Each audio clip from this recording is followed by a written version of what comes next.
Hello and welcome to Prem's classes. ನಾನು ನಿಮ್ಮ ಪ್ರೇಮ್. ಎಲ್ಲರೂ ಕೂಡ ಗುಡ್ ಆಫ್ಟರ್ನೂನ್. ಎಲ್ಲರೂ ಚೆನ್ನಾಗಿದ್ದೀರಾ ಅನ್ಕೋತೀನಿ.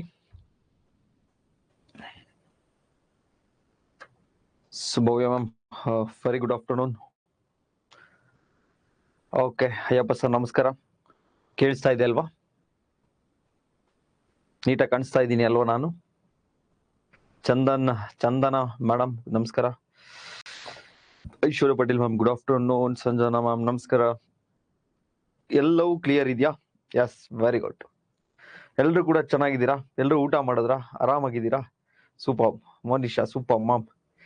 ಓಕೆ, ಯಾರಾದರೂ ಹೊಸ ವಿದ್ಯಾರ್ಥಿಗಳಿದ್ರೆ ದಯವಿಟ್ಟು ಲಾಗೌಟ್ ಆಗಿ ಹಳೆಯ ತರಗತಿಗಳನ್ನ ಮುಗಿಸ್ಕೊಂಡು ಈ ಕ್ಲಾಸನ್ನ ಕೇಳಿ. ಇದೊಂದೇ ಡಿಸ್ಕ್ಲೈಮರ್, ಬಿಕಾಸ್ ಅರ್ಥ ಆಗಲ್ಲ. Okay, done. ಕಳೆದ ತರಗತಿಯಲ್ಲಿ ನಾವು PM ಮತ್ತೆ CM, ಚೀಫ್ ಮಿನಿಸ್ಟರ್ ಮತ್ತೆ ಪ್ರೈಮ್ ಮಿನಿಸ್ಟರ್ ಬಗ್ಗೆ, ಮುಖ್ಯಮಂತ್ರಿ ಮತ್ತೆ ಪ್ರಧಾನಮಂತ್ರಿಗಳ ಬಗ್ಗೆ ಸಂಪೂರ್ಣವಾದಂತಹ ಮಾಹಿತಿಯನ್ನ ನೋಡಿದ್ವಿ. ಸೊ ಈ ಕ್ಲಾಸಲ್ಲಿ ತುಂಬಾ ಇಂಪಾರ್ಟೆಂಟ್ ಚಾಪ್ಟರ್ ಇದು.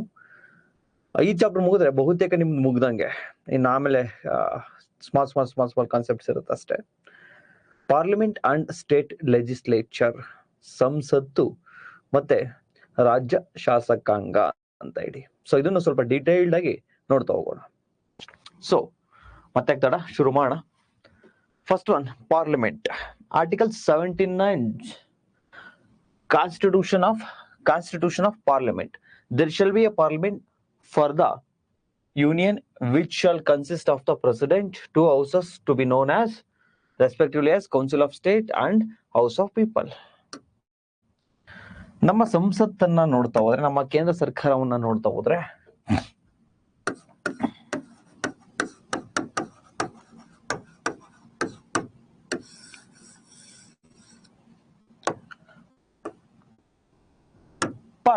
Parliament consists of President of India,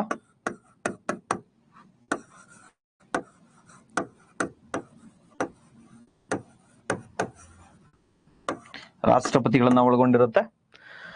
ಅದಾದ ನಂತರ ನಮ್ಮ councils of state, it means ರಾಜ್ಯಸಭೆ, ದೆನ್ ಲೋಕಸಭೆ, ಹೌಸ್ ಆಫ್ ಪೀಪಲ್,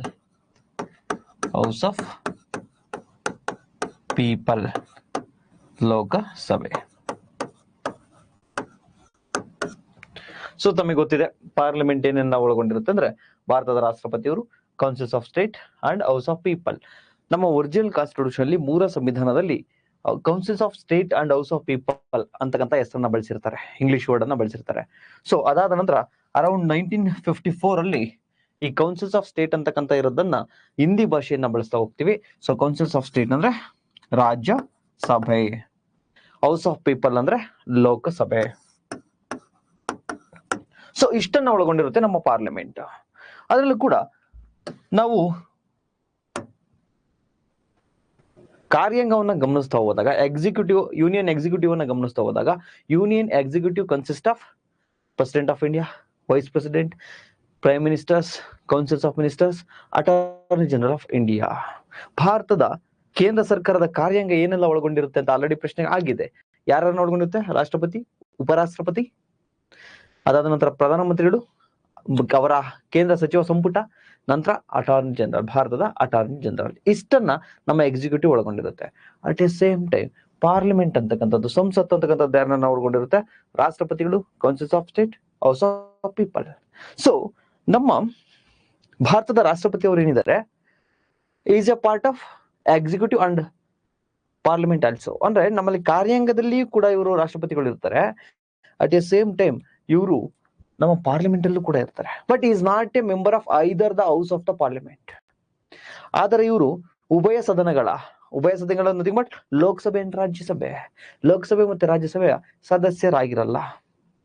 ಮತ್ತೆ ಲೋಕಸಭೆ ಮತ್ತೆ ರಾಜ್ಯಸಭೆಯಲ್ಲಿ ನಡೀತಕ್ಕಂತಹ ಮೀಟಿಂಗ್ ಅಲ್ಲಿ ಇವರು ಯೂಶಲಿ ಭಾಗವಹಿಸಲ್ಲ.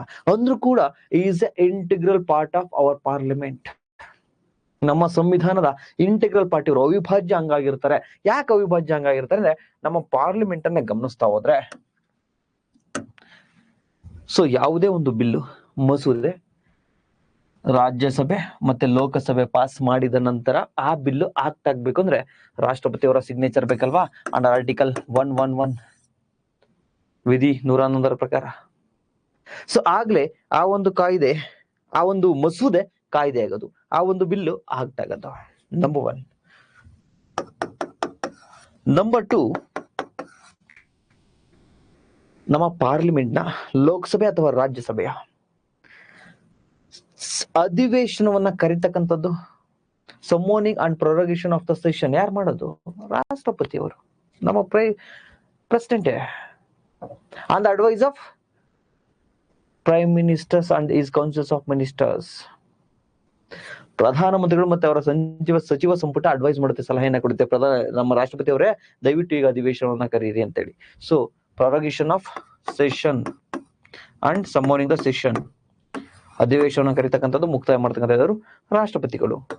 ಇಷ್ಟಲ್ಲದೆ ಯಾವಾಗ್ಲೂ ಸೆಷನ್ ಇರಲ್ಲ, ಅಧಿವೇಶನ ಯಾವಾಗ್ಲೂ ಕೂಡ ಇರಲ್ಲ. ಆ ಸಂದರ್ಭದಲ್ಲಿ ಏನಾದ್ರೂ ಎಮರ್ಜೆನ್ಸಿ ಸಿಚುವೇಶನ್ ಇದ್ರೆ ಏನೋ ಒಂದು ಲಾನ ಮಾಡ್ಬೇಕಾಗತ್ತೆ, ಏನೋ ಒಂದು ಕಾನೂನನ್ನ ಮಾಡ್ಬೇಕು. ಕಾನೂನು ಮಾಡ್ಬೇಕಾದ್ರೆ ಲೋಕಸಭೆ ರಾಜ್ಯಸಭೆ ಡಿಸ್ಕಷನ್ ಆಗ್ಬೇಕು, ಬಿಲ್ ಪಾಸ್ ಆಗ್ಬೇಕು, ದೆನ್ ರಾಷ್ಟ್ರಪತಿ ಅವರು ಸೈನ್ ಬೇಕು. ಬಟ್ ಈಗ ಸೆಷನ್ ಇಲ್ಲ. ಅಂತ ಟೈಮಲ್ಲಿ ನಮ್ಮ ಭಾರತದ ರಾಷ್ಟ್ರಪತಿಯವರು ಆರ್ಡಿನೆನ್ಸಸ್ ಅನ್ನ ಹೊರಡಿಸ್ತಾರೆ, ಸುಗ್ರೀವಾಜ್ಞೆಗಳು. ಏನು ಪಾರ್ಲಿಮೆಂಟ್ ಪಾಸ್ ಮಾಡಿರ್ತಲ್ಲ ಅಷ್ಟೇ ಶಕ್ತಿಯುತ ಆಗಿರ್ತಕ್ಕಂಥದ್ದು, ಅಷ್ಟೇ ಅಧಿಕಾರವನ್ನು ಒಳಗೊಂಡಿರ್ತಕ್ಕಂಥದ್ದು ಈ ಆರ್ಡಿನೆನ್ಸಸ್. ಸೊ ಎಲ್ಲ ಕೆಲಸ ಮಾಡ್ತಿರೋದ್ರಿಂದ ಭಾರತ ರಾಷ್ಟ್ರಪತಿಯವರು is not a member of either houses of the parliament, but also is considered as a integral part of our parliament. ನಮ್ಮ ಭಾರತದ ಸಂಸತ್ತಿನ ಅವಿಭಾಜ್ಯ ಅಂಗವಾಗಿ ಕೆಲಸವನ್ನ ನಿರ್ಧರಿಸ್ತಾ ಹೋಗ್ತಾರೆ. ಸೊ ಪಾರ್ಲಿಮೆಂಟ್ ಇಷ್ಟನ್ನ ಒಳಗೊಂಡಿರುತ್ತೆ. ಅಟ್ ಎ ಸೇಮ್ ಟೈಮ್ ಈಗ ನಮಗೆ ಸ್ಟೇಟಿಗೆ ಬರೋಣ, ಸೆಂಟ್ರಲ್ ಗೌರ್ಮೆಂಟ್ ಇಂದ ಈಗ ಸ್ಟೇಟ್ ಗೌರ್ಮೆಂಟ್ ಬರ್ತಾ ಹೋಗೋಣ. ಸೊ ಇಲ್ಲಿ ಸ್ಟೇಟ್ ಲೆಜಿಸ್ಲೇಚರ್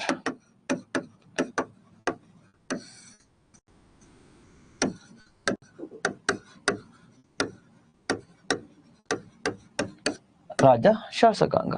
ಸೊ ರಾಜ್ಯ ಶಾಸಕಾಂಗದಲ್ಲಿ ಸೊ ನಮ್ಮ ಭಾರತದಲ್ಲಿರತಕ್ಕಂಥ 20 ರಾಜ್ಯಗಳನ್ನ ನಾವು ಗಮನಿಸ್ತಾ ಹೋದ್ರೆ, no unanimity in the organisation of the state legislature. ಅಂದ್ರೆ ಎಲ್ಲ ನಮ್ಮ ರಾಷ್ಟ್ರದಲ್ಲಿರ್ತಕ್ಕಂಥ ರಾಜ್ಯಗಳಲ್ಲಿರ್ತಕ್ಕಂಥ ರಾಜ್ಯ ಶಾಸಕಾಂಗ ಒಂದೇ ತರ ಆಗಿಲ್ಲ. ಫಾರ್ ಎಕ್ಸಾಂಪಲ್, ಕೆಲವು ರಾಜ್ಯಗಳಲ್ಲಿ ಬೈಕ್ಯಾಮರಲಿಸಂ ಸಿಸ್ಟಮ್ ಅಂದ್ರೆ ದ್ವಿಸದನ ಪದ್ಧತಿ ಇದೆ, ಕೆಲವು ರಾಜ್ಯಗಳಲ್ಲಿ ಏಕಸದನ ಪದ್ಧತಿ ಇದೆ. ಫಾರ್ ಎಕ್ಸಾಂಪಲ್, ರಾಜ್ಯ ಶಾಸಕಾಂಗವನ್ನ ಗಮನಿಸ್ತಾ ಹೋದ್ರೆ, ಸ್ಟೇಟ್ ಲೆಜಿಸ್ಲೇಚರ್ ಅನ್ನ ಗಮನಿಸ್ತಾ ಹೋದ್ರೆ, ಸ್ಟೇಟ್ ಲೆಜಿಸ್ಲೇಚರ್ ಕನ್ಸಿಸ್ಟ್ ಆಫ್ ಯಾರನ್ನ ಒಳಗೊಂಡಿರುತ್ತೆ? ಗವರ್ನರ್,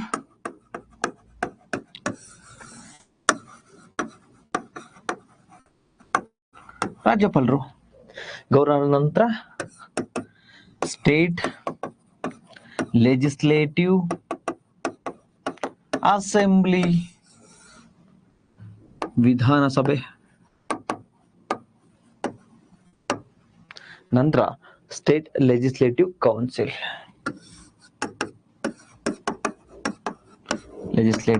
ಕೌನ್ಸಿಲ್, ವಿಧಾನ ಪರಿಷತ್.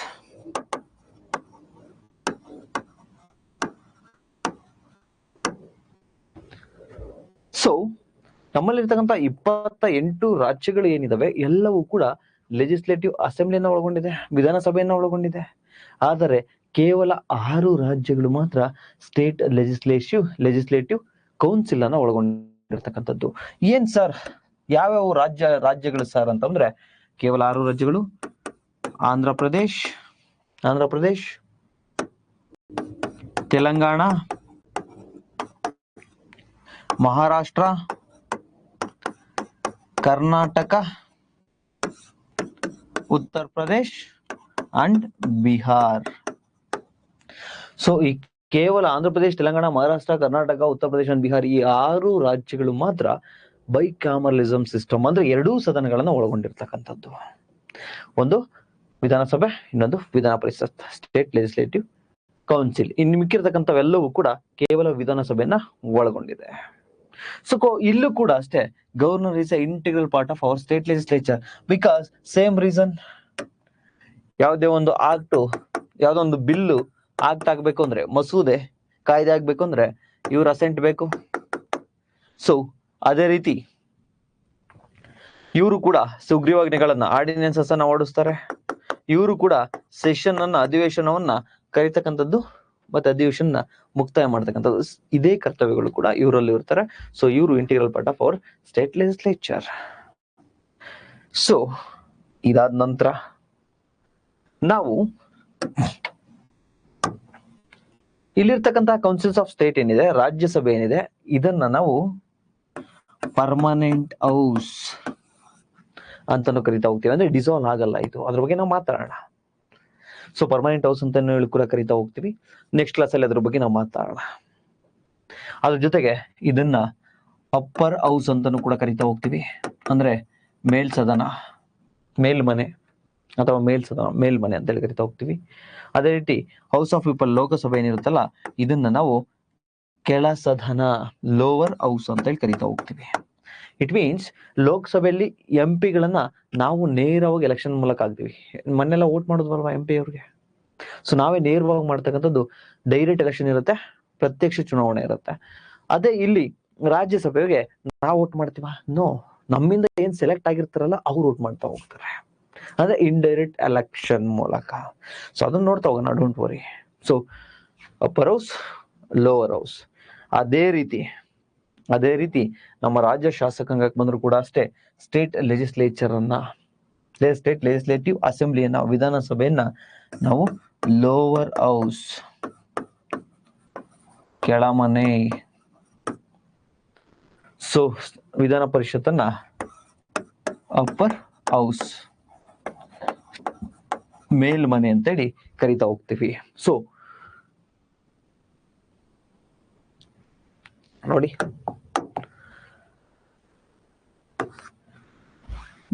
there shall be a parliament for the union which shall consist of president and 2 houses known as councils of state, nothing but Rajya Sabha and house of people, Lok Sabha.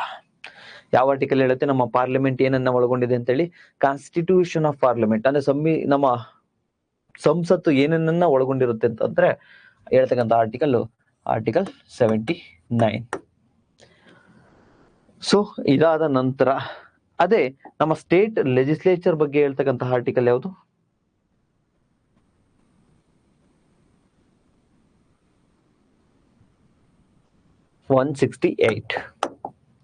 ರಾಜ್ಯ ಶಾಸಕಾಂಗದ ಬಗ್ಗೆ ಹೇಳ್ತಕ್ಕಂಥದ್ದು 168, ಅದು 79. So 6ಕ್ಕೆ 1 ಕೊಡಿದ್ರೆ 7, 6ಕ್ಕೆ 1 ಕೊಡಿದ್ರೆ 7, 8ಕ್ಕೆ 1 ಕೊಡಿದ್ರೆ 9, so 79. So constitution of legislature in state, for every state there shall be a legislature, ಅಂದ್ರೆ ವಿಧಾನಸಭೆ ಇರಲೇಬೇಕು. They shall consist of governor and state of Andhra Pradesh, Bihar and Madhya Pradesh and Maharashtra ಮತ್ತೆ ಕರ್ನಾಟಕ. ಇಲ್ಲಿ legislative council ಕೂಡ ಇದೆ.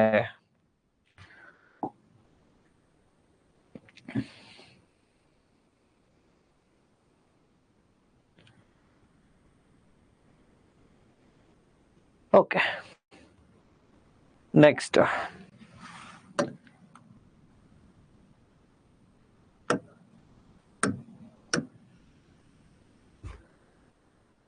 Composition of councils of state. ನಮ್ಮ ರಾಜ್ಯಸಭೆಯ ರಚನೆಯನ್ನ ನೋಡ್ತಾ ಬರೋಣ. Composition of council of state. The councils of state shall consist of 12 members to be nominated by the president in accordance with the provisions in class 3. Not more than 238 representatives of the state and union territories. The allocation of seats of the councils of the state to be filled by the representative of the state and union territories shall be in accordance with the provisions in that behalf of contained in the 4th schedule. The numbers of nominated by the president, subclass 3, class 1 is consisted of persons having a special knowledge and practical experience in the respect of in the matter of literature, science, art, and social service. So ರಾಜ್ಯಸಭೆಯ ಒಂದು ಸಂರಚನೆಯನ್ನ ನೋಡ್ತಾ ಹೋದ್ರೆ, ಈಗ first councils of state, ರಾಜ್ಯಸಭೆಯ ಸಂರಚನೆಯನ್ನ ನೋಡ್ತಾ ಬರೋಣ. Composition of councils of state.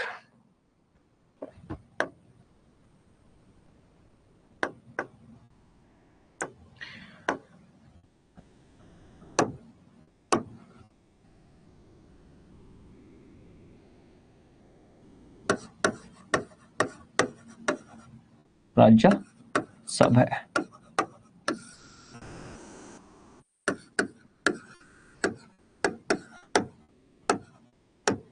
So ನಮ್ಮ constitution ಅಲ್ಲಿ ಆರ್ಟಿಕಲ್ 80 ಏನ್ ಹೇಳುತ್ತೆ ಅಂದ್ರೆ, ವಿಧಿ 80 ಏನ್ ಹೇಳ್ತಾ ಬರುತ್ತೆ ಅಂದ್ರೆ ರಾಜ್ಯಸಭೆಯ ಸಂರಚನೆ ಬಗ್ಗೆ ಹೇಳ್ತಾ ಹೋಗುತ್ತೆ. ಸೊ ರಾಜ್ಯಸಭೆಯಲ್ಲಿ ಎಷ್ಟು ಸದಸ್ಯರು ಇರ್ತಾರೆ ಅಂತಕ್ಕಂಥದ್ದನ್ನ ಮಾತಾಡ್ತಾ ಹೋಗುತ್ತೆ. ಫಸ್ಟ್ 12 ಮೆಂಬರ್ಸ್ ನಾಮಿನೇಟೆಡ್ ಆಗ್ತಾರಂತೆ. ಯಾರಿಂದ? ರಾಷ್ಟ್ರಪತಿಯವರಿಂದ. 12 members nominated by president of India. ಭಾರತದ ರಾಷ್ಟ್ರಪತಿಯಿಂದ ನಾಮನಿರ್ದೇಶನಗೊಳ್ಳುತ್ತಾರೆ. ಅಂದ್ರೆ ಇವರು ಎಲೆಕ್ಷನ್ ಮೂಲಕ ವಿನ್ ಆಗಲ್ಲ, ನಾಮನಿರ್ದೇಶನ ಅಂದ್ರೆ ನಾಮಿನೇಷನ್ ಅನ್ನ ಡೈರೆಕ್ಟ್ ಆಗಿ ಮಾಡ್ತಾರೆ. ಯಾರು? ರಾಷ್ಟ್ರಪತಿಯವರು. So on the basis of what? ಯಾವುದರ ಆಧಾರದ ಮೇಲೆ ಇವ್ರನ್ನ ನಾಮಿನೇಷನ್ ಅನ್ನ ಮಾಡ್ತಾರೆ, ನಾಮನಿರ್ದೇಶನಗೊಳಿಸ್ತಾರೆ ಅಂದ್ರೆ 4 ಆಧಾರದ ಮೇಲೆ ನಾಮಿನೇಷನ್ ಅನ್ನ ಮಾಡ್ತಾ ಹೋಗ್ತಾರೆ. ನಂಬರ್ 1, ಆರ್ಟ್, ಲಿಟ್ರೇಚರ್, ಕಲೆ, ಸಾಹಿತ್ಯ. Number 3, social service.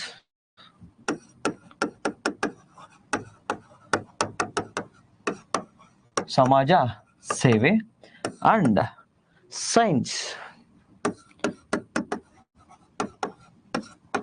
ವಿಜ್ಞಾನ. ಸೊ ಅನೇಕ ಜನ ಗೊತ್ತಿರುತ್ತೆ ಕಲೆ. ನಮ್ಮ ಬಾಲಿವುಡ್ ಸಿನಿಮಾ ಆಕ್ಟರ್ಗಳನ್ನ ತುಂಬಾ ಜನ, ಹೇಮಾ ಮಾಲಿನಿ ಮ್ಯಾಮ್ ಆಗಿರ್ಬೋದು ಅಥವಾ ರೇಖಾ ಅವ್ರನ್ನಾಗಿರ್ಬೋದು, ಇವ್ರನ್ನ ನಾಮಿನೇಷನ್ ಅನ್ನ ಮಾಡಿದ್ದಾರೆ, ರಾಜ್ಯಸಭೆ ಸದಸ್ಯರನ್ನ ಮಾಡಿದ್ದಾರೆ ರಾಷ್ಟ್ರಪತಿ ಅವರು. ಅದನ್ನ ಬಿಟ್ರೆ ನಮ್ಮ ಸಚಿನ್ ತೆಂಡೂಲ್ಕರ್ ಅವರನ್ನು ಕೂಡ ರಾಜ್ಯಸಭೆ ಸದಸ್ಯರನ್ನಾಗಿ ಮಾಡಿದ್ರು. So on the basis of what? Sachin Tendulkar ಯಾಕೆ ಮಾಡಿದ್ರು ಸರ್ ಅಂತ ಅದು ಕೂಡ ಮ್ಯಾಟರ್ ಹೋಗಿತ್ತು ಕೋರ್ಟ್ಗೆ. ಅಂದ್ರೆ ಸ್ಪೋರ್ಟ್ಸ್ ಇಲ್ವಲ್ಲ ಸರ್, ಅಂದ್ರೂ ಕೂಡ ಅವ್ರನ್ನ ನಾಮಿನೇಷನ್ ಅನ್ನ ಮಾಡಿದ್ರಲ್ವಾ. ಯಾವ ಆಧಾರದ ಮೇಲೆ ಮಾಡೋದು ಅಂದ್ರೆ, ರನ್ ಹೊಡೆದಿದ್ದಾರೆ, ಅಷ್ಟೊಂದು ಆಟವನ್ನು ಆಡಿದ್ದಾರೆ, ನಮ್ಮ ಇಂಡಿಯಾಗೆ ಅಷ್ಟೊಂದು ಕೊಡುಗೆ ಇದೆ, ಆ ಒಂದು ರನ್ ಹೊಡಿತಕ್ಕಂಥದ್ದು ಒಂದು ಕಲೆ, ಅದು ಒಂದು ಆರ್ಟ್ ಅಂತ ಹೇಳಿ ಕನ್ಸಿಡರ್ ಮಾಡಿ ಅವ್ರಿಗೆ ಕೊಟ್ಟಿರ್ತಕ್ಕಂಥದ್ದು. ಸೊ ಈ 4 ಆಧಾರದ ಮೇಲೆ ಇಂಪಾರ್ಟೆಂಟ್ ಇವು. ಈ 4 ಆಧಾರದ ಮೇಲೆ 12 ಜನರನ್ನ ನಾಮಿನೇಷನ್ ಅನ್ನ ಮಾಡ್ತಾ ಹೋಗ್ತಾರೆ. ಯಾರು? ನಮ್ಮ ಭಾರತದ ರಾಷ್ಟ್ರಪತಿಯವರು. ಅದಾದ ನಂತರ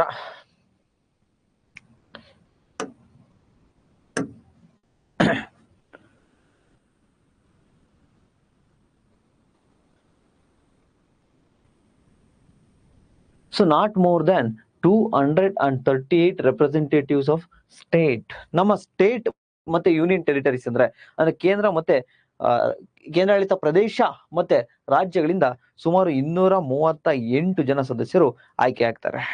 238 ಸದಸ್ಯರು.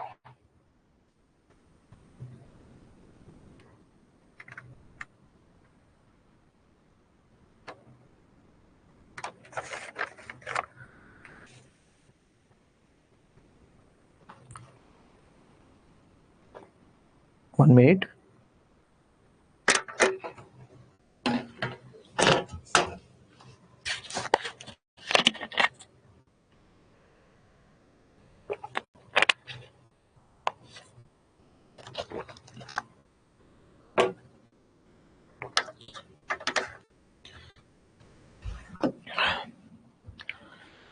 ಓಕೆ, ಸೊ 12 ಜನ ನಾಮಿನೇಷನ್ ಅನ್ನ ಮಾಡಿದ್ರು. ನಾಮಿನೇಟ್ ಮಾಡಿದ್ರು ಯಾರು? ಭಾರತದ ರಾಷ್ಟ್ರಪತಿ ಅವರು. ಇನ್ ಮಿಕ್ಕಿರ್ತಕ್ಕಂತಹ 238 ಸದಸ್ಯರನ್ನ ಇಂಡೈರೆಕ್ಟ್ ಎಲೆಕ್ಷನ್ ಮೂಲಕ ನಾವು ಆಯ್ಕೆ ಮಾಡ್ತೀವಿ. ಇಂಡೈರೆಕ್ಟ್, ಪರೋಕ್ಷ ಚುನಾವಣೆ. ಯಾವ ರೀತಿ ಮಾಡ್ತೀವಿ ಸರ್ ಇಂಡೈರೆಕ್ಟ್ ಎಲೆಕ್ಷನ್ ಅಂದ್ರೆ, ನಾವೇನು ಆಯ್ಕೆ ಮಾಡಿರ್ತೀವಲ್ವಾ ಯಾರನ್ನ, MLA ಗಳನ್ನ, ಅವರು ವೋಟ್ ಮಾಡ್ತಾ ಹೋಗ್ತಾರೆ. ಫಾರ್ ಎಕ್ಸಾಂಪಲ್ ಕರ್ನಾಟಕದಿಂದ ಒಂದಿಷ್ಟು ಜನ MP ಗಳು ಹೋಗ್ಬೇಕು ಅಂತ ಹೇಳುತ್ತೆ ರಾಜ್ಯಸಭೆಗೆ. ಸೊ ಆಗ ಅಷ್ಟು ಜನರನ್ನ ಯಾರು ಎಲೆಕ್ಟ್ ಮಾಡ್ತಾರೆ ಅಂದ್ರೆ, ನಾವು ಕರ್ನಾಟಕದಲ್ಲಿ ಒಂದಷ್ಟು MLA ಗಳನ್ನ ಮಾಡಿರ್ತೀವಲ್ವಾ, ಮೆಂಬರ್ ಆಫ್ ಲೆಜಿಸ್ಲೇಟಿವ್ ಅಸೆಂಬ್ಲಿ, ವಿಧಾನಸಭೆ ಸದಸ್ಯರು ಮಾಡಿರ್ತೀವಲ್ವಾ, ಅವರು ಆ MP ಗಳಿಗೆ ವೋಟ್ ಅನ್ನ ಹಾಕ್ತಾ ಹೋಗ್ತಾರೆ. 238 ಜನ MP ಗಳು ಎಲ್ಲಿಂದ ಸೆಲೆಕ್ಟ್ ಆಗ್ತಾರೆ? ಇವರು ಸ್ಟೇಟ್ ಅಂಡ್ ಯೂನಿಯನ್ ಟೆರಿಟರೀಸ್, ರಾಜ್ಯ ಮತ್ತೆ ಕೇಂದ್ರಾಡಳಿತ ಪ್ರದೇಶದಿಂದ ಇವರು ಸೆಲೆಕ್ಟ್ ಆಗ್ತಾ ಹೋಗ್ತಾರೆ. ಸೊ ಯಾವ ಎಲೆಕ್ಷನ್ ಇಲ್ಲಿ? ಇಂಡೈರೆಕ್ಟ್ ಎಲೆಕ್ಷನ್ಸ್ ಅಂದ್ರೆ ಪರೋಕ್ಷ ಚುನಾವಣೆಯ ಮೂಲಕ ಆಯ್ಕೆ ಆಗ್ತಾ ಹೋಗ್ತಾರೆ. ಸೊ ನಾವು ಯೂನಿಯನ್ ಟೆರಿಟರೀಸ್ ಅಂತ ಬಂದ್ರೆ ಸ್ಟೇಟ್ ಇಂದ ನೋಡಿದ್ವಿ 28 ಸ್ಟೇಟ್ ಇದಾರೆ. ಯೂನಿಯನ್ ಟೆರಿಟರಿ ಅಂದ್ರೆ ಎಲ್ಲಾ ಯೂನಿಯನ್ ಟೆರಿಟರೀಸ್, ಎಲ್ಲಾ ಕೇಂದ್ರಾಡಳಿತ ಪ್ರದೇಶದಿಂದಲೂ ಕೂಡ ಇವರು ಸೆಲೆಕ್ಟ್ ಆಗಲ್ಲ. ಕೇವಲ 3 ಯೂನಿಯನ್ ಟೆರಿಟರೀಸ್. ಯಾವ್ಯಾವುದು? ಒಂದು ಡೆಲ್ಲಿ, ಪುದುಚೇರಿ, ಜಮ್ಮು ಅಂಡ್ ಕಾಶ್ಮೀರ್. ಯಾಕೆ ಸರ್ ಬೇರೆ ಇನ್ನಿರ್ತಕ್ಕಂಥ ಯೂನಿಯನ್ ಟೆರಿಟರೀಸ್ ಅಲ್ಲಿ ಸೆಲೆಕ್ಟ್ ಆಗಲ್ಲ ಅಂದ್ರೆ ಅವು ತುಂಬಾ ಸ್ಮಾಲ್, ತುಂಬಾ ಚಿಕ್ಕದಾಗಿದ್ದಾವೆ, ಸೊ ಅಲ್ಲಿಂದ ಸೆಲೆಕ್ಟ್ ಆಗಲ್ಲ. ಸೊ ಕೇವಲ ಈ 3 ಡೆಲ್ಲಿ, ಪುದುಚೇರಿ ಅಂಡ್ ನಮ್ಮ ಜಮ್ಮು ಅಂಡ್ ಕಾಶ್ಮೀರಿಂದ ಸೆಲೆಕ್ಟ್ ಆಗ್ತಾ ಹೋಗ್ತಾರೆ. ಸೊ ಯೂಶಲಿ ಇಲ್ಲಿ ಇಷ್ಟು ಇದರಿಂದನೂ ಕೂಡ ಅರೌಂಡ್ 8 ಮೆಂಬರ್ಸ್ ಸೆಲೆಕ್ಟ್ ಆಗ್ತವ್ರೆ. So long story short, councils of state nothing but ರಾಜ್ಯಸಭೆಯಲ್ಲಿ ಟೋಟಲ್ ಎಷ್ಟು ಸ್ಟ್ರೆಂತ್ ಇರುತ್ತೆ ಅಂದ್ರೆ 12 ಜನರನ್ನ ನಮ್ಮ ರಾಷ್ಟ್ರಪತಿಯವರು ನಾಮಿನೇಷನ್ ಮಾಡ್ತಾ ಹೋಗ್ತಾರೆ, ನಾಮನಿರ್ದೇಶನಗೊಳಿಸ್ತಾ ಹೋಗ್ತಾರೆ. On the grounds of art, literature, social science and social service and science.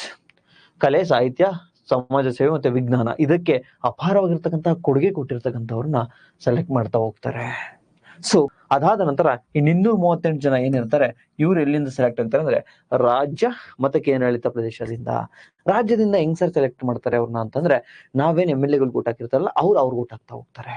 So ಈ ರೀತಿ ಇಂಡೈರೆಕ್ಟ್ ಎಲೆಕ್ಷನ್ ಮೂಲಕ, ಪರೋಕ್ಷ ಚುನಾವಣೆ ಮೂಲಕ ಸೆಲೆಕ್ಟ್ ಆಗ್ತಾ ಹೋಗ್ತಾರೆ. ಸೊ ಟೋಟಲ್ ಸ್ಟ್ರೆಂತ್ ಎಷ್ಟಿದೆ, ಒಟ್ಟು ಸ್ಟ್ರೆಂತ್ ಎಷ್ಟಿದೆ ಅಂದ್ರೆ ಇಲ್ಲ 12 ಜನ, ಇಲ್ಲಿ 238 ಜನ, ಸೊ 250. ರಾಜ್ಯಸಭೆಯ ಮ್ಯಾಕ್ಸಿಮಮ್ ಸ್ಟ್ರೆಂತ್ ಎಷ್ಟು? 250. ರಾಜ್ಯಸಭೆಯಲ್ಲಿ ಇರ್ತಕ್ಕಂಥ ಒಟ್ಟು ಸದಸ್ಯರ ಸಂಖ್ಯೆ 250. ಸೊ ಇದಾದ ನಂತರ ನಾವೀಗ ಬರೋಣ ಯಾವುದಕ್ಕೆ? ಲೋಕಸಭೆಗೆ ಬರ್ತಾ ಹೋಗೋಣ. ಬಟ್ ಇಲ್ಲಿ ಇನ್ನೊಂದು ಮ್ಯಾಟರ್ನ ನೆನ್ಪಿಟ್ಕೋಬೇಕು. ಸೊ US ಅಲ್ಲಿ ಇದೇ ತರ ಅಪ್ಪರ್ ಹೌಸ್, ಇದೇ ತರ ಮೇಲ್ಮನೆ ಹೊಂದಿದೆ, ಸೆನೆಟ್ ಅಂತ ಹೇಳಿ ನಾವು ಅದನ್ನ ಕರಿತಾ ಹೋಗ್ತೀವಿ. ಅಲ್ಲಿ ಈ ನಾಮಿನೇಟೆಡ್ ಮೆಂಬರ್ಸ್ ಏನಿದಾರಲ್ವಾ, ನಮ್ಮ ಇಂಡಿಯಾದಲ್ಲಿ 12 ಜನ, ಆ ರೀತಿ US ಅಲ್ಲಿ ನಾಮಿನೇಷನ್ ಇಲ್ಲ. ಮೇಲ್ಮನೆಗೆ US ಅಲ್ಲಿ ನಾಮಿನೇಷನ್ ಇಲ್ಲ. ಇದೊಂದು ಇಂಪಾರ್ಟೆಂಟ್ ಆಗಿರ್ತಕ್ಕಂಥ ಮಾಹಿತಿ ತಮಗೆ ನೆನಪಲ್ಲಿರಲಿ. ದೆನ್ ಇದಾದ ನಂತರ ಲೋಕಸಭೆಯನ್ನ ನೋಡ್ತಾ ಹೋಗೋಣ. ಇನ್ ಕೇಸ್ ತಮಗೇನಾದ್ರೂ ಎಷ್ಟು ಜನ ಸದಸ್ಯರಿದ್ದಾರೆ ಅಂತ ಏನಾದ್ರೂ ಕೇಳಿದ್ದಾರೆ ಅಂತ ಅಂದ್ರೆ maximum strength 250. But at present ಎಷ್ಟು ಜನ ಇದ್ದಾರೆ ರಾಜ್ಯಸಭೆಯಲ್ಲಿ ಅಂತ ಕೇಳಿದ್ರೆ 245. ಯೂಶಲಿ ಈ ತರ ಪ್ರಶ್ನೆಗಳನ್ನ ಕೇಳಲ್ಲ, don't worry. Next composition of Rajya Sabha ಆಯ್ತು. ಈಗ ಲೋಕಸಭೆಯನ್ನ ನೋಡ್ತಾ ಹೋಗೋಣ.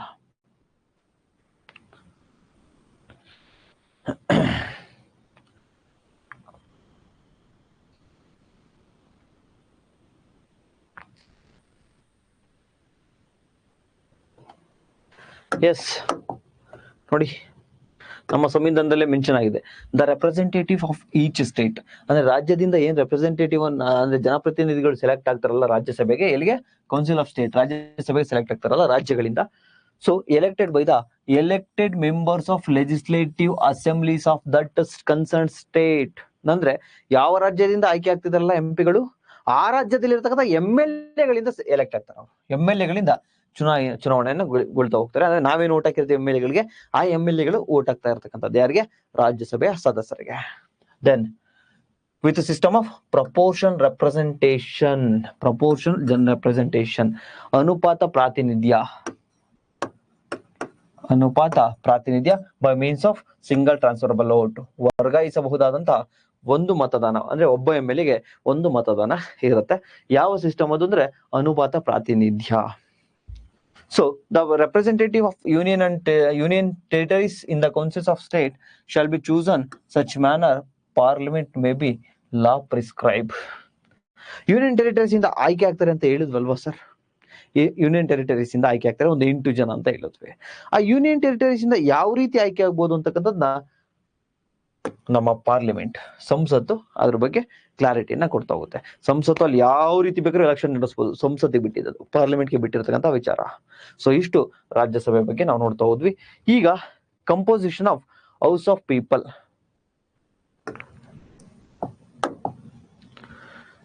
Composition of House of People. House of People is nothing but Lok Sabha. Subject to the provisions of Article 331, the House of People shall consist of not more than 530 members chosen by the direct elections from territorial constituencies in the state. 530 members. Not more than the 20 members to represent the union territories chosen in the manner of parliament may be law provide. 20 from union territories. For the purpose of subclass, for this shall be allotted each state number of seats in the House of the People in such a manner that ratio between numbers and population of the state so far as practicable the same for all state, and each state shall be divided into the territorial constituencies in such manner the ratio between the populations of each constituency and the number of seats allotted to it so far practicable the same throughout the state. So simple, don't worry, ತಲೆ ಕೆಡಿಸ್ಕೊಬೇಡಿ, ನಾನು explanation ಅನ್ನ ನಿಮಗೆ ಮಾಡ್ತಾ ಹೋಗ್ತೀನಿ.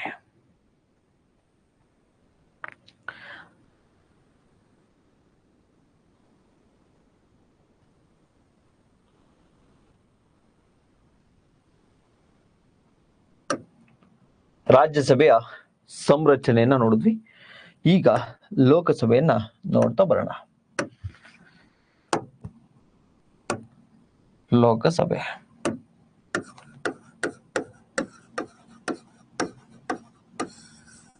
House of people ಅಂತಾನು ಕೂಡ ಕರಿತಾ ಹೋಗ್ತೀವಿ ಇದನ್ನ. ಹಿಂದಿಲಿ ಲೋಕಸಭೆ ಅಂತೇಳಿ ಕರೆಯೋದು ನಾವು.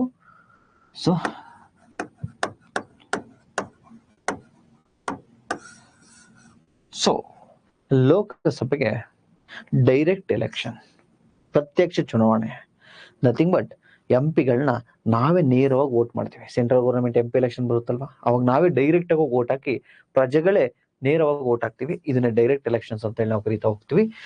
ಸೊ ಇಲ್ಲಿ ಲೋಕಸಭೆಯಲ್ಲಿ 530 ಜನ ಸ್ಟೇಟ್ ರಾಜ್ಯಗಳಿಂದ 530 ಜನ ಸೆಲೆಕ್ಟ್ ಮಾಡ್ತೀವಿ. ಒಟ್ಟು ಎಷ್ಟು ರಾಜ್ಯಗಳಿದಾವಲ್ವಾ, ಆ ಎಲ್ಲಾ ರಾಜ್ಯಗಳಿಂದನೂ 530 ಜನರನ್ನ ನಾವೇ ನೇರವಾಗಿ ಮತಗಟ್ಟೆಗೆ ತೆರಳಿ ಮತವನ್ನ ಹಾಕುವುದರ ಮೂಲಕ ಅವರ ನಾಮಿನೇಷನ್ ಅನ್ನ ಅವ್ರನ್ನ ಎಲೆಕ್ಟ್ ಅನ್ನ ಮಾಡ್ತೀವಿ, ಚುನಾವಣೆಯ ಮೂಲಕ ಗೆಲ್ಲಿಸ್ತೀವಿ ಅವ್ರನ್ನ. ಸೊ 530 ಜನ ಇನ್ 20 ಮೆಂಬರ್ಸ್ ಯೂನಿಯನ್ ಟೆರಿಟರೀಸ್, ಕೇಂದ್ರಾಡಳಿತ ಪ್ರದೇಶದಿಂದ 20 ಜನ.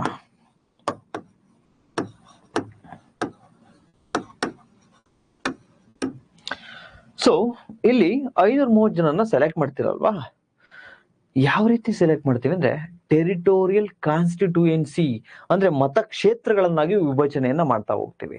ಸೊ ಆ ಮತಕ್ಷೇತ್ರಗಳು ಯಾವ್ಯಾವ ರೀತಿ ಇರುತ್ತಪ್ಪ, ಫಾರ್ ಎಕ್ಸಾಂಪಲ್ ನೋಡಿ, ಇದೊಂದು ಕರ್ನಾಟಕ ಅಲ್ವಾ, ಕರ್ನಾಟಕ. ಇಲ್ಲಿರ್ತಕ್ಕಂಥ ಜನಸಂಖ್ಯೆ ಆಧಾರದ ಮೇಲೆ ಇಲ್ಲಿ ಲೋಕಸಭೆಯ ಸೀಟ್ಗಳು ನಿರ್ಧಾರ ಆಗ್ತವೆ. ಸೊ ಈಗ ಫಾರ್ ಎಕ್ಸಾಂಪಲ್ ಹೇಳ್ತೀನಿ ಕೇಳಿ, 10 ಲಕ್ಷ ಜನಕ್ಕೆ ಒಂದು ಕಾನ್ಸ್ಟಿಟ್ಯೂಯೆನ್ಸಿ ತರ ಡಿವೈಡ್ ಮಾಡಿದೀವಿ ಅನ್ಕೊಳ್ಳಿ. ಫಾರ್ ಎಕ್ಸಾಂಪಲ್ ಬೆಂಗಳೂರು ಗ್ರಾಮಾಂತರ, ಬೆಂಗಳೂರು ವೆಸ್ಟ್, ಇನ್ನೊಂದು ಬೆಂಗಳೂರು ಈಸ್ಟ್, ಈ ರೀತಿ 3 ಇದಾವೆ. ಅಥವಾ ಚಿತ್ರದುರ್ಗ ಅಥವಾ ಈ ತುಮಕೂರು, ಈ ತರ ಕಾನ್ಸ್ಟಿಟ್ಯೂಯೆನ್ಸಿ ಇರ್ತವೆ. ಸೊ ಈಗ 3 ಕಾನ್ಸ್ಟಿಟ್ಯೂಯೆನ್ಸಿ ಇದಾವೆ ಅನ್ಕೊಳ್ಳಿ, ಅಂದ್ರೆ ಮತಕ್ಷೇತ್ರಗಳು. ಇಲ್ಲಿ ಯಾವ ಆಧಾರದ ಮೇಲೆ ಮತಕ್ಷೇತ್ರಗಳನ್ನು ನಾವು ವಿಭಜನೆ ಮಾಡ್ತೀವಿ ಅಂದ್ರೆ, ನಂಬರ್ 1 ಪಾಪ್ಯುಲೇಷನ್, ಜನಸಂಖ್ಯೆ ಆಧಾರದ ಮೇಲೆ. ನೀವು ನೋಡಿರ್ತೀರಾ, ನಿಮ್ದು ಕಾನ್ಸ್ಟಿಟ್ಯೂಯೆನ್ಸಿ ನೀವು ವೋಟ್ ಹಾಕ್ತೀರಾ. ಸೊ ಆ ಕಾನ್ಸ್ಟಿಟ್ಯೂಯೆನ್ಸಿ ಯಾವ ಆಧಾರದ ಮೇಲೆ ಇಷ್ಟೊಂದು ಸೆಟಪ್ ಮಾಡಿದ್ರೆ, ಜನಸಂಖ್ಯೆ ಆಧಾರದ ಮೇಲೆ.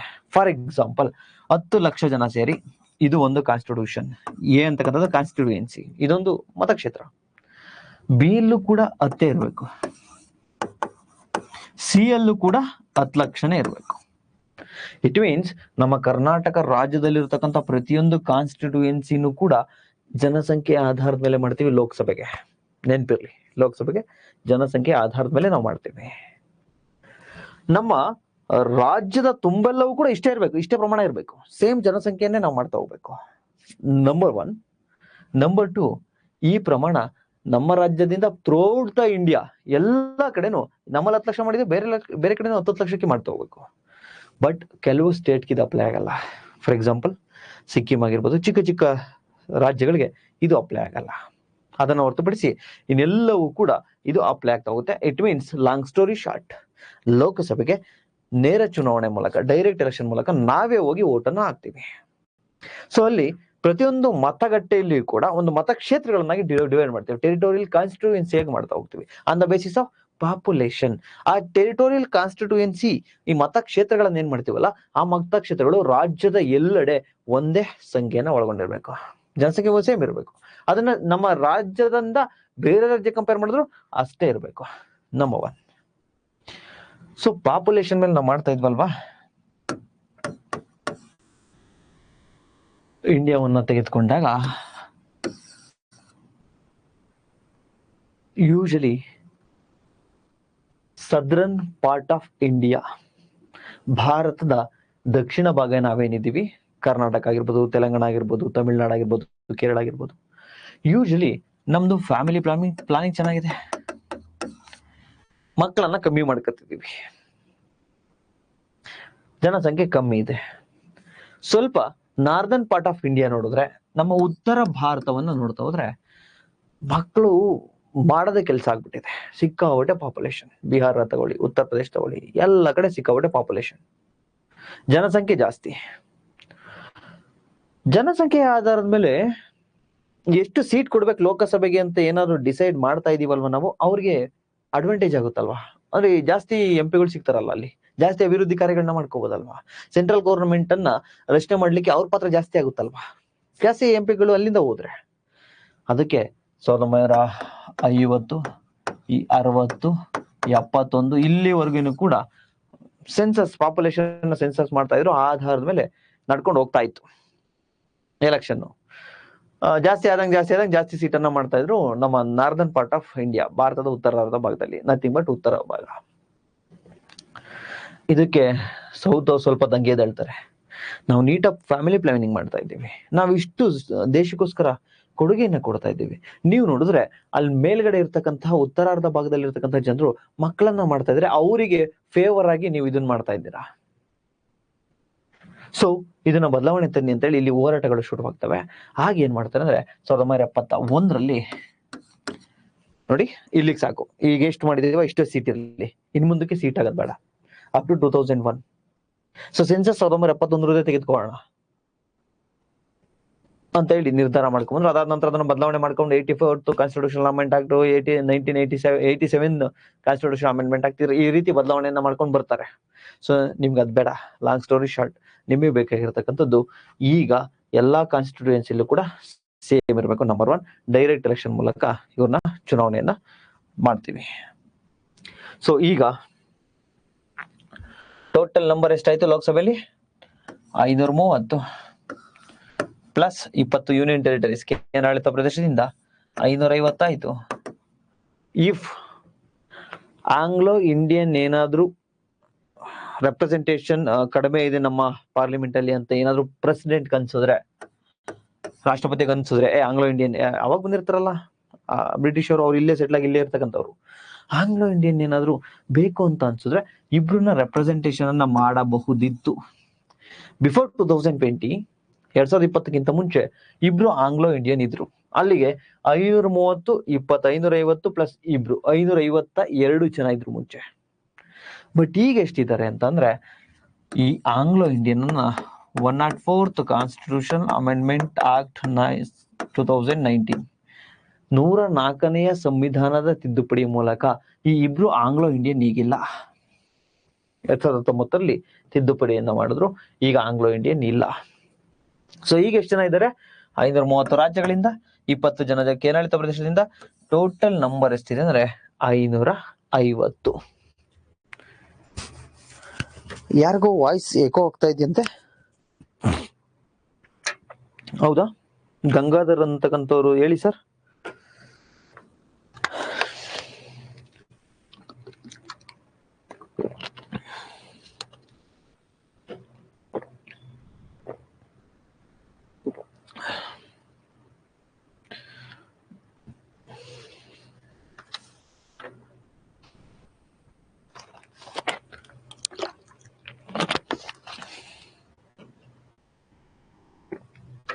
Yes, very good questions. Sir, why is the appointment of the Anglo-Indian by president? ಯಾಕೆ ಕೊಡ್ಬೇಕು ಸರ್ ಆಂಗ್ಲೋ ಇಂಡಿಯನ್ಗೆ? ನಮ್ಮ ಕಾನ್ಸ್ಟಿಟ್ಯೂಷನ್ ಅಲ್ಲಿ ಮೆನ್ಷನ್ ಆಗಿದೆ. ಏನಂತ ಮೆನ್ಷನ್ ಆಗಿದೆ ನೋಡಿ, ನಮ್ಮ ಭಾರತ ಈ ರೀತಿ ನಡೀತಾ ಇದೆ ಅಂದ್ರೆ ಇದಕ್ಕೆ ಎಲ್ಲಾ ವರ್ಗದವರು ರೆಪ್ರೆಸೆಂಟೇಟಿವ್ ಇರ್ಬೇಕಲ್ವಾ? ನಮ್ದು ಡೆಮೋಕ್ರಸಿ, ಅದರಲ್ಲಿ ಇಂಡೈರೆಕ್ಟ್ ಡೆಮೋಕ್ರಸಿ, ಪರೋಕ್ಷ ಪ್ರಜಾಪ್ರಭುತ್ವ. ಇಲ್ಲಿ ನಮ್ಮಿಂದನೇ ಸರ್ಕಾರ ನಡೀತಾ ಇರ್ತಕ್ಕಂಥದ್ದು. ಅಂದ್ರೆ ನಮ್ಮ ಜನಪ್ರತಿನಿಧಿಗಳಿದ್ದಾರೆ ಅಷ್ಟೇ, ಹಂಗಾಗಿ ನಾವು ಇಂಡೈರೆಕ್ಟ್ ನಾವೇ ಸರ್ಕಾರವನ್ನು ನಾವು ಮುನ್ನಡೆಸ್ತಾ ಇದ್ದೀವಿ. ಸೊ ಡೆಮೋಕ್ರಸಿ ಆಗಿರೋದ್ರಿಂದ ಭಾರತದಲ್ಲಿ ವಾಸ ಮಾಡ್ತಾ ಇರತಕ್ಕಂತಹ ಪ್ರತಿಯೊಬ್ಬ ಭಾರತೀಯನು ಕೂಡ ಆ ಸರ್ಕಾರದ ಕಾಂಟ್ರಿಬ್ಯೂಷನ್ ಇರ್ಬೇಕಲ್ಲ. ಆ ಸರ್ಕಾರದಲ್ಲಿ ನಥಿಂಗ್ ಬಟ್ ಕರ್ನಾಟಕದವರು ಕೂಡ ನಮ್ಮ ಸೆಂಟ್ರಲ್ ಗವರ್ಮೆಂಟ್ ಅಲ್ಲಿ ಇರ್ಬೇಕು, ಅಸ್ಸಾಂ ಅವರು ಕೂಡ ಇರ್ಬೇಕು, ಅರುಣಾಚಲ ಪ್ರದೇಶ ಅವರು ಕೂಡ ಇರ್ಬೇಕು, ಡೆಲ್ಲಿ ಅವರು ಕೂಡ ಇರ್ಬೇಕು, ಗುಜರಾತ್ ಅವರು ಕೂಡ ಇರ್ಬೇಕು, ಎಲ್ಲರೂ ಇರ್ಬೇಕು. It means unity in integrity. So ಎಲ್ಲರಿಗೂ ಕೂಡ ಅವಕಾಶವನ್ನು ನಮ್ಮ ಸಂವಿಧಾನದಲ್ಲಿ ನಾವು ಕೊಟ್ಟಿದ್ದೀವಿ. ಅದೇ ರೀತಿ ಆಂಗ್ಲೋ ಇಂಡಿಯನ್ಸ್ ನಥಿಂಗ್ ಬಟ್ ಅವಾಗ ಏನೋ ಬಂದಿದ್ರು ಅವರು, ಆ ಪೂರ್ವಜರು, ಈಗ ಇಲ್ಲೇ ಸೆಟ್ಲ್ ಆಗಿ ಇಂಡಿಯನ್ಸ್ ಆಗ್ಬಿಟ್ಟವ್ರೆ, ಇಂಡಿಯನ್ ಸಿಟಿಜನ್ಶಿಪ್ ಅನ್ನ ಪಡ್ಕೊಂಡಿದ್ದಾರೆ ಆಂಗ್ಲೋ ಇಂಡಿಯನ್ಸ್. ಅವರು ಇಲ್ಲೊಂದಷ್ಟು ಜನ ಇದ್ದಾರೆ ಇಂಡಿಯಾದಲ್ಲಿ. ಅವರ ಕಷ್ಟಗಳನ್ನ ಕೇಳಲಿಕ್ಕೆ ಯಾರಾದ್ರೂ ಒಬ್ಬ MP ಬೇಡವಾ ಅವ್ರಿಗೆ? ಆ ಉದ್ದೇಶದಿಂದ ಆಂಗ್ಲೋ ಇಂಡಿಯನ್ಸ್ಗೂ ಕೂಡ ಅವಕಾಶವನ್ನ ಕೊಟ್ಟಿದ್ವಿ. ಬಟ್ 104ನೇ ಸಂವಿಧಾನದ ತಿದ್ದುಪಡಿಯ ಮೂಲಕ ಅದನ್ನ ತೆಗೆದಿದ್ದೀವಿ ಈಗ. ನಂಬರ್ 1. ನಂಬರ್ 2, ಐಶ್ವರ್ಯ ಪಾಟೀಲ್ ಅವರು ಕೇಳ್ತಿದ್ದಾರೆ, sir who is the responsible for dividing the territorial constituency? Very good. ಏನು ಮತಕ್ಷೇತ್ರಗಳು ಅಂತ ಹೇಳಿದ್ರಲ್ವಾ ಸರ್, ಇದನ್ನ ಯಾರು ಸರ್ ಮಾಡೋದು? ಸಿಂಪಲ್, ನೀವು ಡಿಲಿಮಿಟೇಷನ್ ಕಮಿಷನ್ ಅಂತ ಇದಕ್ಕೆ ಆನ್ಸರ್ ಕೊಡಬಾರ್ದು ನೇರವಾಗಿ. ಆ ಕ್ವಶನ್ ಯಾರಿಗೆ ಬಿಟ್ಟಿದೆ? ಪಾರ್ಲಿಮೆಂಟ್. ಯಾರು ರೆಸ್ಪಾನ್ಸಿಬಲ್? ಪಾರ್ಲಿಮೆಂಟ್. ಸಂಸತ್ ರೆಸ್ಪಾನ್ಸಿಬಲ್ ಅದಕ್ಕೆ. ನಾಳೆ ಆ ಸಂಸತ್ ಅಂತಕ್ಕಂಥದ್ದು ಡಿಲಿಮಿಟೇಷನ್ ಆದ್ರೂ ಕಮಿಷನ್ಗಾದ್ರೂ ಕೊಡ್ಬೋದು, ಎಲೆಕ್ಷನ್ ಕಮಿಷನ್ಗಾದ್ರೂ ಕೊಡ್ಬೋದು, ಚುನಾವಣಾ ಆಯೋಗ ಇದೆಯಲ್ಲ ಅದಕ್ಕೂ ಕೊಡ್ಬೋದು, ಅವಕಾಶ ಇದೆ, ತೊಂದರೆ ಇಲ್ಲ. ಯಾರು ಕೊಡ್ಬೇಕು? ಪಾರ್ಲಿಮೆಂಟ್ ಕೊಡ್ಬೇಕು. ಬಟ್ ಪಾರ್ಲಿಮೆಂಟು ಆ ಉದ್ದೇಶಕ್ಕೋಸ್ಕರ ಡಿಲಿಮಿಟೇಷನ್ ಕಮಿಷನ್ ಅನ್ನ ನೇಮಕ ಮಾಡಿದೆ, ಡಿಲಿಮಿಟೇಷನ್ ಸಮಿತಿಯನ್ನ ನೇಮಕ ಮಾಡಿದೆ, ಆ ಕಾನ್ಸ್ಟಿಟ್ಯೂಯೆನ್ಸಿಯನ್ನ ವಿಂಗಡಣೆ ಮಾಡ್ಲಿಕ್ಕೆ.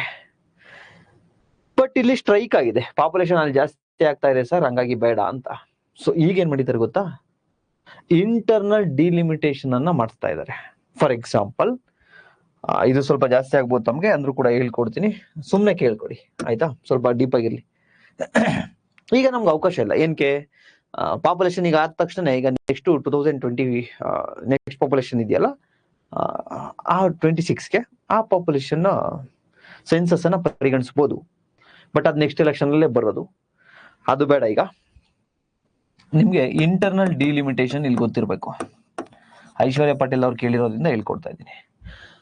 ಸೊ ನಿಮ್ಗೆ ಆಲ್ರೆಡಿ ಕತೆ ಗೊತ್ತಾಗಿದೆ, ನಾರ್ದನ್ ಭಾಗದಲ್ಲಿ ಜಾಸ್ತಿ ಜನಸಂಖ್ಯೆ ಆಗಿದೆ ಅಂತ ಹೇಳ್ಬಿಟ್ಟು ಇಲ್ಲಿ ಸ್ಟ್ರೈಕ್ ಮಾಡಿರೋದ್ರಿಂದ ಈ ಸದ್ಯಕ್ಕೆ ಸ್ಟಾಪ್ ಮಾಡಿದ್ದಾರೆ. ಸೊ ಹಳೆ ಸೆನ್ಸಸ್ ಅನ್ನೇ ನಾವು ಫಾಲೋ ಮಾಡ್ತಾ ಇದ್ದೀವಿ. ಸೊ ಅಪ್ಡೇಟೆಡ್ ಸೆನ್ಸಸ್ ಅನ್ನು ನಾವು ಫಾಲೋ ಮಾಡ್ತಿಲ್ಲ. ಬಿಕಾಸ್ ಅಪ್ಡೇಟೆಡ್ ಏನಾದ್ರು ಫಾಲೋ ಮಾಡಿದೀವಿ ಅಂದ್ರೆ ಮತ್ತೆ ನಾರ್ದನ್ ಪಾರ್ಟ್ ಆಫ್ ಇಂಡಿಯಾ, ಭಾರತದ ಉತ್ತರಾರ್ಧ ಭಾಗದಲ್ಲಿ ಇರತಕ್ಕಂತಹ ಜನರಿಗೆ ಅನುಕೂಲ ಆಗ್ತಾ ಹೋಗುತ್ತೆ. ಯಾಕಂದ್ರೆ MP ಸೀಟ್ ಜಾಸ್ತಿ ಅವ್ರಿಗೆ ಹೋಗುತ್ತೆ, ಸರ್ಕಾರದಲ್ಲಿ ಜಾಸ್ತಿ ಅವರ ಹಿಡಿತಾ ಇರುತ್ತೆ. ಸೊ ಬಟ್ ಇಂಟರ್ನಲ್ ಡಿಲಿಮಿಟೇಷನ್ ಮಾಡ್ಬೇಕಲ್ವಾ? ಅಂದ್ರೆ ಆ ಟೆರಿಟೋರಿಯಲ್ ಕಾನ್ಸ್ಟಿಟ್ಯೂಯೆನ್ಸಿಯನ್ನು ಬದಲಾವಣೆ ಮಾಡ್ಬೇಕಲ್ವಾ? ಫಾರ್ ಎಕ್ಸಾಂಪಲ್, ಕರ್ನಾಟಕದಲ್ಲಿ X, Y, Z 3 ಕಾನ್ಸ್ಟಿಟ್ಯೂಯೆನ್ಸಿ ಇದಾವೆ ಕರ್ನಾಟಕದಲ್ಲಿ. ಅವಾಗ ಏನೋ ಮಾಡಿದ್ವಿ, ಎಷ್ಟು 10 ಲಕ್ಷಕ್ಕೆ ಮಾಡಿದ್ವಿ, 10 ಲಕ್ಷಕ್ಕೆ ಮಾಡಿದ್ವಿ, 10 ಲಕ್ಷಕ್ಕೆ ಮಾಡಿದ್ವಿ. X ಅಲ್ಲಿ 10 ಲಕ್ಷ, Y, Z ಅಲ್ಲಿ. ಬಟ್ ಹಳೆ ಪಾಪ್ಯುಲೇಷನ್ ತೆಗೆದುಕೊಂಡ್ರು, ಸೆನ್ಸಸ್ ತೆಗೆದುಕೊಂಡು. ಈಗ ಏನಾಗ್ಬಿಟ್ಟಿದೆ, ಇಲ್ಲಿ ನೋಡಿದ್ರೆ 20 ಲಕ್ಷ ಜನ ಇದ್ದಾರೆ, ಆಗ್ಬಿಟ್ಟಿದ್ದಾರೆ. ಇಲ್ಲಿ ನೋಡಿದ್ರೆ 20 ಇಲ್ಲೂ ಕೂಡ ಆಗಿದ್ದಾರೆ. ಅಲ್ಲಿ ನೋಡಿದ್ರೆ 50 ಲಕ್ಷ ಆಗಿದ್ದಾರೆ.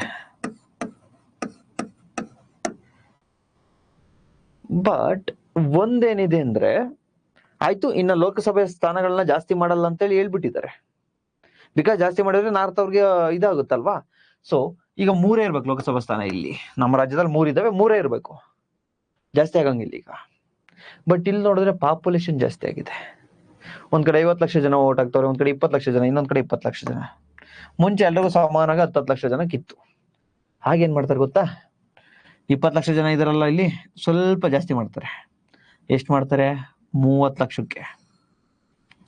ಅಲ್ಲಿಗೆ 30 ಲಕ್ಷಕ್ಕೆ ಈ 20 ಲಕ್ಷ ಜನ ಆಗಿರಲ್ಲ, ಇದಕ್ಕೆ ಇನ್ನೊಂದು 10 ಲಕ್ಷ ಸೇರಿಸ್ತಾರೆ, ಸ್ವಲ್ಪ ಜಾಸ್ತಿ ಮಾಡ್ತಾರೆ. ಇದು ಒಂದು ಮತಕ್ಷೇತ್ರವನ್ನ. ಅಲ್ಲಿಗೆ ಇಲ್ಲಿ ಎಷ್ಟಾಯ್ತು? ಇಲ್ಲಿ 30 ಆಯ್ತು. ಅಲ್ಲಿಗೆ ಇಲ್ಲಿರ್ತಕ್ಕಂಥ 50 ಲಕ್ಷ ಜನದಲ್ಲಿ ಇಲ್ಲಿ ಇತ್ತೋದ್ರು, ಮತ್ತೆ ಇಲ್ಲಿಗೆ ಬಂದ್ರು, ಇನ್ನು ಅಲ್ಲಿ ಉಳಿಯೋದೇ 30. ಸೊ 30 ಲಕ್ಷ. ಸೊ ಅಲ್ಲಿಗೆ ಇಲ್ಲಿ 30 ಆಯ್ತು, ಇಲ್ಲಿ 30 ಆಯ್ತು, ಇಲ್ಲಿ 30 ಆಯ್ತು. ಅಂದ್ರೆ ಸ್ವಲ್ಪ ಜಾಸ್ತಿ ಮಾಡ್ಕೋತಾ ಬರ್ತಾರೆ. ಟೆರಿಟೋರಿಯಲ್ ಕಾನ್ಸ್ಟಿಟ್ಯೂಯೆನ್ಸಿನ ಜಾಸ್ತಿ ಮಾಡ್ತಾರೆ, ಬಟ್ ಸಂಖ್ಯೆ ಮೂರೇ ಇರುತ್ತೆ. ಆದ್ರೆ ಭೂ ಪ್ರದೇಶವನ್ನು ಜಾಸ್ತಿ ಬರ್ತಾರೆ, ಜನಸಂಖ್ಯೆನ ಇದು ಮಾಡ್ಲಿಕ್ಕೆ, ಅಲ್ಲಿ ಸರಿ ಸಮಾನವಾಗಿ ಮಾಡ್ಲಿಕ್ಕೆ. ಇದನ್ನೇ ಇಂಟರ್ನಲ್ ಡಿಲಿಮಿಟೇಷನ್ ಅಂತೇಳಿ ಕರೀತಾ ಹೋಗ್ತೀವಿ. ಸೊ ನಾವು ಡೈರೆಕ್ಟ್ ಆಗಿ ಯಾರಿಗೆ ಸಂಬಂಧಪಟ್ಟಿದೆ ಈ ಒಂದು ವಿಚಾರ ಅಂದ್ರೆ ಮತಕ್ಷೇತ್ರಗಳನ್ನ ವಿಂಗಡಿಸೋದು ಅಂದ್ರೆ ಡೈರೆಕ್ಟ್ ಆಗಿ ಡಿಲಿಮಿಟೇಷನ್ ಹೇಳ್ಬೇಡಿ. ಆಪ್ಷನ್ ಅಲ್ಲಿ ಇತ್ತಾ ಹೇಳಿ, ಆಪ್ಷನ್ ಅಲ್ಲಿ ಇಲ್ವಾ? ಪಾರ್ಲಿಮೆಂಟ್. ನಾಳೆ ಪಾರ್ಲಿಮೆಂಟ್ ಡಿಲಿಮಿಟೇಷನ್ ಕಮಿಷನ್ಗಾದ್ರೂ ಕೊಡ್ಬೋದು, ಎಲೆಕ್ಷನ್ ಕಮಿಷನ್ಗಾದ್ರೂ ಕೊಡ್ಬೋದು, ಇಲ್ಲ ಪಾರ್ಲಿಮೆಂಟ್ ಇನ್ಯಾವ್ದು ಬೇರೆ ಏನಾದ್ರೂ ಮಾಡ್ಬೋದು. ಬಿಕಾಸ್ ನಮ್ಮ ಕಾನ್ಸ್ಟಿಟ್ಯೂಷನ್ ಆ ಪವರ್ ಅನ್ನ ಕೊಟ್ಟಿದೆ ಯಾರಿಗೆ? ಸಂಸತ್ತಿಗೆ. ಸೌಂಡ್ ಎಕೋ ಬರ್ತಿಲ್ವಾ ಸರ್? ಸೌಂಡ್ ಏನ್ ಎಕೋ ಬರ್ತಿಲ್ಲಲ್ವಾ?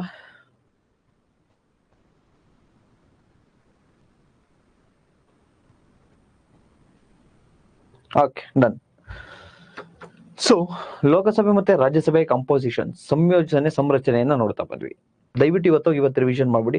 ಹಳೆ ಸ್ಟೂಡೆಂಟ್ಸ್ಗೆನೆಲ್ಲ ಇದೆಲ್ಲ ಈಸಿ, ಏನ್ ಹೇಳ್ತವ್ರೆ ಅನ್ಕೋತಾರೆ.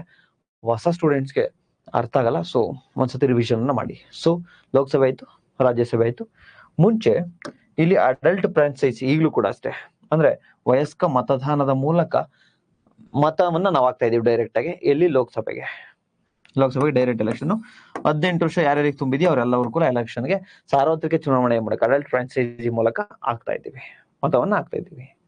ಮುಂಚೆ 21 ವರ್ಷಕ್ಕಿತ್ತು. 21 ವರ್ಷ ವಯಸ್ಸಾಗಿದ್ರೆ ಮಾತ್ರ ಓಟ್ ಹಾಕಂಗಿತ್ತು. ಬಟ್ ಈಗ 21 ವರ್ಷ ಅಲ್ಲ, 21 ವರ್ಷದಿಂದ ಕಡಿಮೆ ಮಾಡಿದೀವಿ. ಎಷ್ಟು ವರ್ಷಕ್ಕೆ ಮಾಡಿದೀವಿ? 18 ವರ್ಷಕ್ಕೆ ಮಾಡಿದೀವಿ.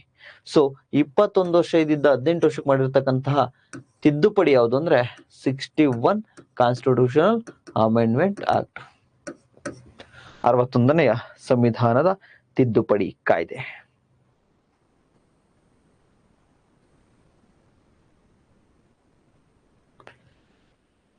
ಫಸ್ಟ್ ಕಾನ್ಸ್ಟಿಟ್ಯೂಷನಲ್ ಅಮೆಂಡ್ಮೆಂಟ್ ಆಕ್ಟ್ 1988, 1988ರಲ್ಲಿ. ಓಕೆನಾ? ಸೊ ಇಷ್ಟನ್ನ ನೋಡಿದ್ವಿ. ಈಗ ಬರೋಣ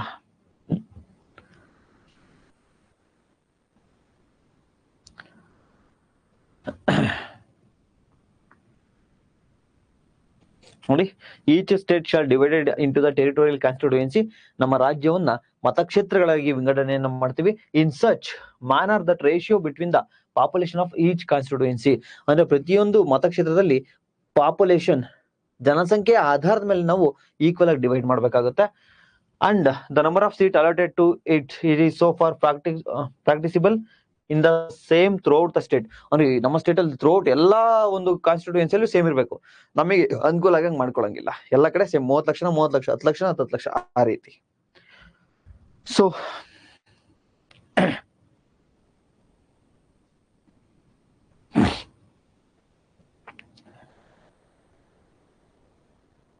6 ಮಿಲಿಯನ್ಗಿಂತ ಕಡಿಮೆ ಇರತಕ್ಕಂತಹ, ಅಂದ್ರೆ 6 ಮಿಲಿಯನ್ಗಿಂತ ಕಡಿಮೆ ಇರತಕ್ಕಂತಹ, ನಥಿಂಗ್ ಬಟ್ 60 ಲಕ್ಷಕ್ಕಿಂತ ಕಡಿಮೆ ಇರತಕ್ಕಂತಹ ಸ್ಟೇಟ್ಗೆ ಇದು ಅಪ್ಲೈ ಆಗಲ್ಲ. ಅದು ತಮಗೆ ಗೊತ್ತಿರಲಿ. ಸೊ ಅದಾದ ನಂತರ ನಮ್ಮ ಕಾನ್ಸ್ಟಿಟ್ಯೂಷನ್ ಇನ್ನೇನು ಮೆನ್ಷನ್ ಆಗಿದೆ ಅಂದ್ರೆ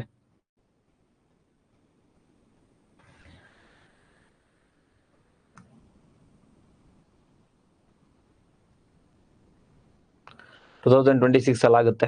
ನೆಕ್ಸ್ಟ್ ಇಲ್ಲಿ ಈಗ ನಾವು ಯಾವ್ದು ಸೆನ್ಸಸ್ ಅನ್ನ ರೆಫರ್ ಮಾಡ್ತಾ ಇದ್ದೀವಿ ಅಂದ್ರೆ 1971, 1971ರ ಜನಗಣತಿಯನ್ನೇ ನಾವು ಫಾಲೋ ಮಾಡ್ತಾ ಇದ್ದೀವಿ.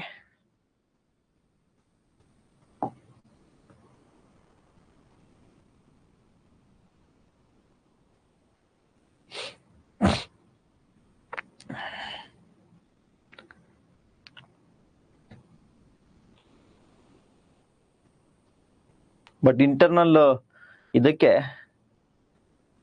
ಎಸ್, ಓಕೆ, ಇದು ನೋಡಿದೀವಿ.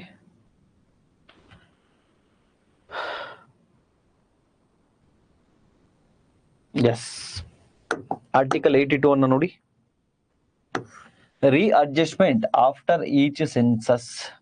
ಜನಗಣತಿ ಆದ ನಂತರ ಈ ಕಾನ್ಸ್ಟಿಟ್ಯೂಯೆಂಟ್ ಅಸೆಂಬ್ಲಿ ಏನೇನಿತ್ತು, ಸಾರಿ ಟೆರಿಟೋರಿಯಲ್ ಕಾನ್ಸ್ಟಿಟ್ಯೂಯೆನ್ಸಿ ಏನಿತ್ತಲ್ವಾ, ಮತಕ್ಷೇತ್ರ ಏನಿತ್ತಲ್ವಾ, ಅದನ್ನ ಇಂಟರ್ನಲ್ ರೀಅಡ್ಜಸ್ಟ್ಮೆಂಟ್ ಮತ್ತೆ ಬದಲಾವಣೆಯನ್ನ ಮಾಡಬೇಕಾಗುತ್ತೆ. Upon the completions of the each census allocation seat in the house of the people. ಅಂದ್ರೆ ಲೋಕಸಭೆಗೆ ಏನು ಅಲೋಕೇಶನ್ ಆಗುತ್ತಲ್ಲ seats to the states and divisions of each state into the territorial constituency shall be readjusted such authority and such manner as parliament may by law determine. Yes, ಈ question ನಮ್ಮ ಐಶ್ವರ್ಯ Patel madam ಕೇಳಿದ್ದು. Sir, ಯಾರು sir ಈ ರೀಅಡ್ಜಸ್ಟ್ಮೆಂಟ್ ಅನ್ನ ಮಾಡೋದು, ಆ ಮರು ಬದಲಾವಣೆಯನ್ನ ಮಾಡೋದು ಯಾರು ಸರ್ ಅಂದ್ರೆ, ಪಾರ್ಲಿಮೆಂಟು ಯಾವ ಪ್ರಾಧಿಕಾರಕ್ಕೆ, ಯಾವ ಅಥಾರಿಟಿ ಹೇಳುತ್ತಲ್ಲ ಆ ಅಥಾರಿಟಿ ಮಾಡಬೇಕು. ಪಾರ್ಲಿಮೆಂಟ್ ನಾಳೆ ಯಾವ್ದಕ್ ಬೇಕಾದ್ರೂ ಹೇಳ್ಬೋದು. ಇವತ್ತೇನೋ ಡಿಲಿಮಿಟೇಷನ್ ಕಮಿಷನ್ ಹೇಳಿದೆ, ಬಟ್ ನಾಳೆ ಎಲೆಕ್ಷನ್ ಕಮಿಷನ್ ಹೇಳಿದ್ರೆ, ಅಥವಾ ಇನ್ನೊಂದು ಯಾವ್ದು UPSC ಹೇಳ್ಬೋದು, ಅದು ಯಾವ್ದಕ್ ಬೇಕಾದ್ರೂ ಹೇಳಿದ್ರೆ. ಸೊ ಪಾರ್ಲಿಮೆಂಟ್ ಯಾವುದು ಕೇಳುತ್ತೋ ಅದು ಡಿಟರ್ಮಿನ್ ಮಾಡುತ್ತೆ, ಅದು ನಿರ್ಧರಿಸುತ್ತೆ ಮತಕ್ಷೇತ್ರಗಳನ್ನ. ಗೊತ್ತಲ್ಲಿ ಸಂಸತ್ತಿಗೆ ಇರತಕ್ಕಂತಹ ಅಧಿಕಾರ ಅದು. Provided that such readjustment shall not affect the representations in the house of the people until the dissolution of then existing house. Very very important for UPSC. ಅಂದ್ರೆ ಫಾರ್ ಎಕ್ಸಾಂಪಲ್ ನೋಡ್ರಿ, 2025 ಸೆನ್ಸಸ್ ಆಯ್ತು ಅನ್ಕೊಳ್ಳಿ. ಸೆನ್ಸಸ್ ಆಯ್ತು, ಈಗ ಎಷ್ಟು ಜನ ಇದ್ದಾರೆ? 530 + 20 550 ಜನ. ಈಗ ಅದರಲ್ಲಿ ಅವರು ಇವ್ರನ್ನೆಲ್ಲ ಬಿಟ್ಟು 543 ಜನ ಇದ್ದಾರೆ. 545 ಇದ್ರು, ಇಬ್ರು ಆಂಗ್ಲೋ ಇಂಡಿಯನ್ಸ್ ಇಲ್ಲ, ಸೊ 543 ಜನ ಈಗಿದ್ದಾರೆ at present. But maximum strength ಎಷ್ಟು? 550. ಈಗ ಇರ್ತಕ್ಕಂಥವ್ರು 543. ಸೊ 2025 ವಿನ್ ಆಗವ್ರೆ. ಅಪ್ ಟು ಎಲ್ಲಿವರೆಗೂ ಇರುತ್ತೆ ಇವ್ರದ್ದು ಈ ಸೆಂಟ್ರಲ್ ಗೌರ್ಮೆಂಟ್? ಲೋಕಸಭಾ MP ಗಳ ಅಧಿಕಾರಾವಧಿ 2029ರವರೆಗೆ. 25ರಲ್ಲಿ ಆಗವ್ರೆ, 29ರವರೆಗೆ ಅಧಿಕಾರಾವಧಿ ಇರುತ್ತೆ.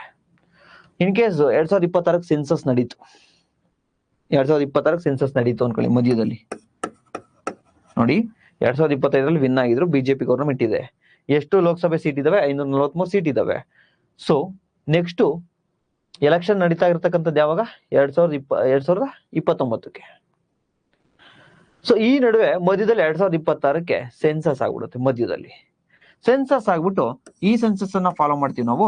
ಈಗ ನೋಡಪ್ಪ, 550 ಜನ ಮ್ಯಾಕ್ಸಿಮಮ್ ಸೀಟ್ ಇತ್ತಲ್ಲ, ಅದನ್ನ ಇನ್ಕ್ರೀಸ್ ಮಾಡೋಣ, 650 ಜನ ಮಾಡೋಣ ಅಂತ ಹೇಳ್ತಾರೆ.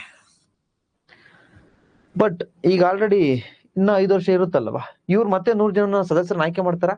ನೋ. ಈ ಎಕ್ಸಿಸ್ಟಿಂಗ್ ಗೌರ್ಮೆಂಟ್ ಏನಿದೆ ಇದು ಕಂಟಿನ್ಯೂ ಆಗುತ್ತೆ. ನೆಕ್ಸ್ಟ್ ಗೌರ್ಮೆಂಟ್ ಏನ್ ಬರುತ್ತಲ್ಲ ಅವಾಗ ಇದು ಅಪ್ಲೈ ಆಗುತ್ತೆ. ಲಾಂಗ್ ಸ್ಟೋರಿ ಶಾರ್ಟ್, PSI ಮತ್ತೆ KS ಸ್ಟೂಡೆಂಟ್ಸ್ ತಲೆ ಕೆಡ್ಸ್ಕೊಬೇಡಿ, UPSC ಸ್ಟೂಡೆಂಟ್ಸ್ ಕೇಳಿಸ್ಕೊಳ್ಳಿ. ಟೆರಿಟೋರಿಯಲ್ ಕಾನ್ಸ್ಟಿಟ್ಯೂಯೆನ್ಸಿ ಮತಕ್ಷೇತ್ರಗಳನ್ನ ನಿರ್ಧಾರ ಮಾಡ್ತಕ್ಕಂಥದ್ದು ಯಾರಿಗೆ ಬಿಟ್ಟಿದೆ? ಪಾರ್ಲಿಮೆಂಟ್ ಬಿಟ್ಟಿದೆ. ಸಂಸತ್ ಯಾರಿಗೆ ಹೇಳುತ್ತೋ ಅವರು ನಿರ್ಧಾರವನ್ನ ಮಾಡ್ತಾರೆ. ಸೊ ಈಗ ಮಧ್ಯದಲ್ಲಿ, ಈಗ 2025 ಎಲೆಕ್ಷನ್ ಆಗಿದೆ, 2029ವರೆಗೂ 5 ವರ್ಷ ಅಧಿಕಾರ ಇದೆ. ಏನಾದ್ರೂ ಮಧ್ಯದಲ್ಲಿ ಈ ಡಿಲಿಮಿಟೇಷನ್ ಮಾಡಿದ್ರು, ಸೆನ್ಸಸ್ ಮಾಡಿದ್ರು, ಡಿಲಿಮಿಟೇಷನ್ ಆಗ ಸೆನ್ಸಸ್ ಆಗಿದೆ ಅಂದ್ರೆ ಏನಾಗಬೇಕು? ಆ ಸಂಖ್ಯೆಗಳು ಜಾಸ್ತಿ ಆಗುತ್ತಲ್ವಾ? ಸೊ 543 ಇದೆ. 2026ಕ್ಕೆ ಸೆನ್ಸಸ್ ಅನ್ನ ಮಾಡಿ ಆಗ 650ಕ್ಕೆ ಮಾಡಿದ್ರು ಅನ್ಕೊಳ್ಳಿ. ಆಗ ಈಗ ಏನ್ ಗೌರ್ಮೆಂಟ್ ನಡೀತಿದೆ ಬಿಜೆಪಿದು, ಅದ್ರಲ್ಲಿ 650 ಜನ ಆಗಲ್ಲ, ಅದ್ರಲ್ಲಿ 650 ಜನ ಆಗಲ್ಲ, ಅದು ಕಂಟಿನ್ಯೂ ಆಗುತ್ತೆ. ನೆಕ್ಸ್ಟ್ ಎಲೆಕ್ಷನ್ ಬರುತ್ತಲ್ಲ ಆಗ ಚೇಂಜ್ ಆಗುತ್ತೆ. ಸೊ ಅದನ್ನ ನಮ್ಮ ಕಾನ್ಸ್ಟಿಟ್ಯೂಷನ್ ಮೆನ್ಷನ್ ಮಾಡಿದ್ದಾರೆ. Provided further that such readjustment shall take effort from the such date as a president may and order specify. Okay, ಅದ್ ನೋಡೋಣ. ಅಂದ್ರೆ ಪ್ರೆಸಿಡೆಂಟ್ ಆರ್ಡರ್ ಕೊಟ್ಟಾದ್ಮೇಲೆ ಅದು ರೀಅಡ್ಜಸ್ಟ್ಮೆಂಟ್ ಜಾರಿ ಬರುತ್ತೆ ಅಂತೇಳಿ.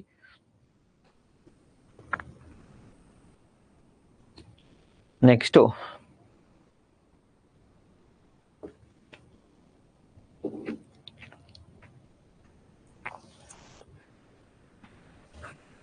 S,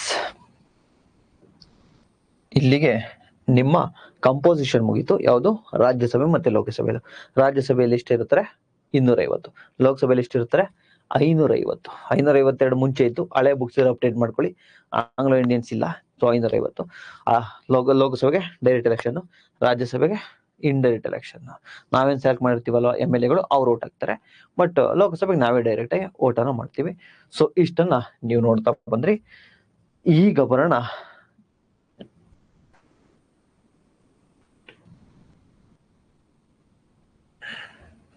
S, composition of legislative assemblies.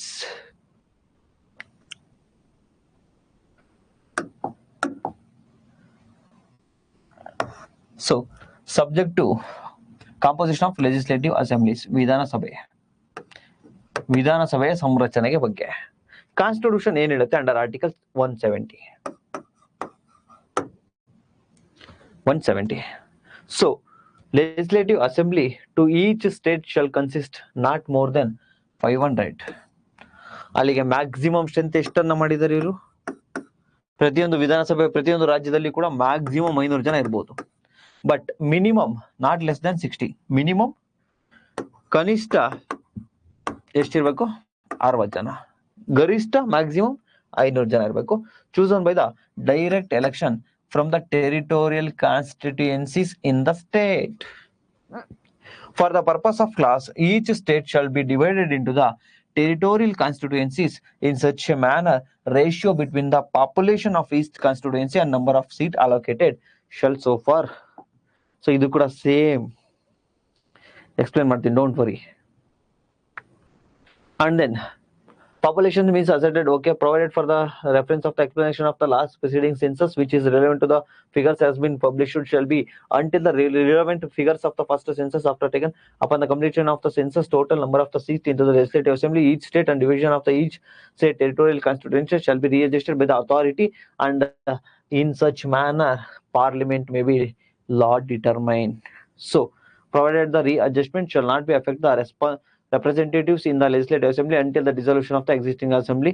Okay, done. Same, the number of seats in the legislative assembly each state readjusted on the basis of 1971 census. Yes.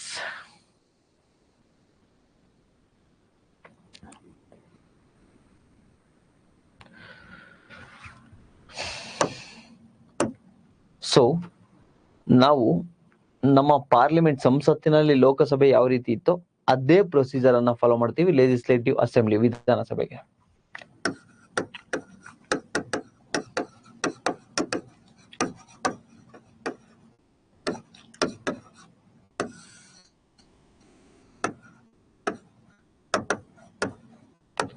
ವಿಧಾನಸಭೆ.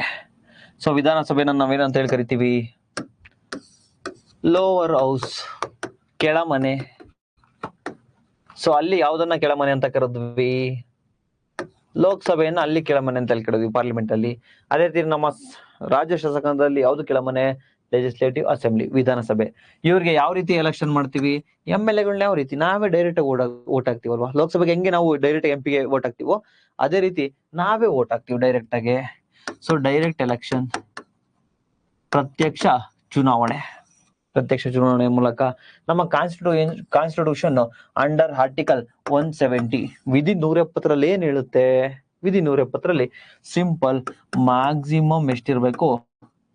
Maximum ಎಲ್ಲಾ ರಾಜ್ಯಗಳಲ್ಲಿ ಮ್ಯಾಕ್ಸಿಮಮ್ ಗರಿಷ್ಠ 500 ಇರ್ಬೇಕು. ಮಿನಿಮಮ್ ಎಷ್ಟಿರ್ಬೇಕು ಅಂತ ಹೇಳಿದೆ? 60 ಇರ್ಬೇಕು ಅಂತ ಹೇಳಿದೆ. ಮ್ಯಾಕ್ಸಿಮಮ್ 50, ಮಿನಿಮಮ್ 60, 500 ಮತ್ತೆ 60 ಇರ್ಬೇಕು ಅಂತ ಹೇಳಿ ಹೇಳಿದೆ. ಬೇಸ್ಡ್ ಆನ್ ಪಾಪ್ಯುಲೇಷನ್ಸ್, ಇದು based on population. For example ನೀವು ಉತ್ತರ ಪ್ರದೇಶನ ತೆಗೆದುಕೊಳ್ಳಿ. ಫಾರ್ ಎಕ್ಸಾಂಪಲ್ ನೀವು ಉತ್ತರ ಪ್ರದೇಶ ಆದ್ರೆ ಸಿಕ್ಕಿಂ ಅನ್ನ ತೆಗೆದುಕೊಳ್ಳಿ. ಫಾರ್ ಎಕ್ಸಾಂಪಲ್ ನೀವು ಈ ಒಂದು ಗೋವಾವನ್ನ ತೆಗೆದುಕೊಳ್ಳಿ. ಇಲ್ಲಿರ್ತಕ್ಕಂಥ ಜನಸಂಖ್ಯೆ ಆಧಾರದ ಮೇಲೆ ನಾವು ಅಲ್ಲಿ ಮಿನಿಮಮ್ ಮತ್ತೆ ಮ್ಯಾಕ್ಸಿಮಮ್ ಅನ್ನ ಸೆಟ್ ಮಾಡಿರ್ತಾ ಹೋಗಿರ್ತೀವಿ.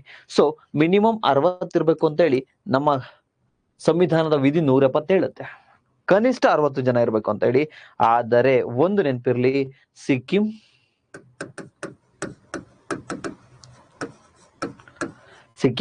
ಗೋವಾ, ಅರುಣಾಚಲ ಪ್ರದೇಶ್. ಸಿಕ್ಕಿಂ, ಗೋವಾ ಅಂಡ್ ಅರುಣಾಚಲ ಪ್ರದೇಶ್ಗೆ ಮಿನಿಮಮ್ 30 ಇರ್ಬೇಕು. ಮಿನಿಮಮ್ 60 ಅಲ್ಲ, ಮಿನಿಮಮ್ 30. ಬಿಕಾಸ್ ಈ ಒಂದು ರಾಜ್ಯಗಳಲ್ಲಿ ಜನಸಂಖ್ಯೆ ಕಡಿಮೆ. ಇದು ನೆನಪಲ್ಲಿ ಇಟ್ಕೊಳ್ಳಿ.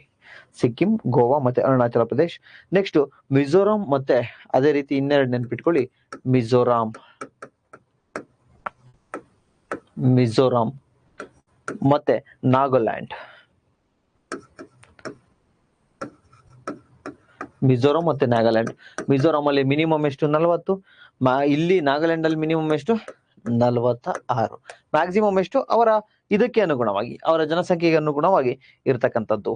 ಸೊ ಲಾಂಗ್ ಸ್ಟೋರಿ ಶಾರ್ಟ್, ನಮ್ಮ ಭಾರತದಲ್ಲಿ ಇಲ್ಲಿರ್ತಕ್ಕಂತಹ ಎಲ್ಲಾ ರಾಜ್ಯಗಳಲ್ಲೂ ಕೂಡ ಕೆಳಮನೆ ಆಗಿರ್ತಕ್ಕಂತಹ ವಿಧಾನಸಭೆ ಏನಿದೆ ಅಲ್ಲಿ ನೇರ ಚುನಾವಣೆಯನ್ನ ಮಾಡ್ತೀವಿ. ಅಂದ್ರೆ ಜನಗಳೇ ನಾವೇ ಹೋಗಿ 18 ವರ್ಷ ತುಂಬಿರ್ತಕ್ಕಂಥವ್ರು ಓಟ್ ಹಾಕ್ತಿವಿ.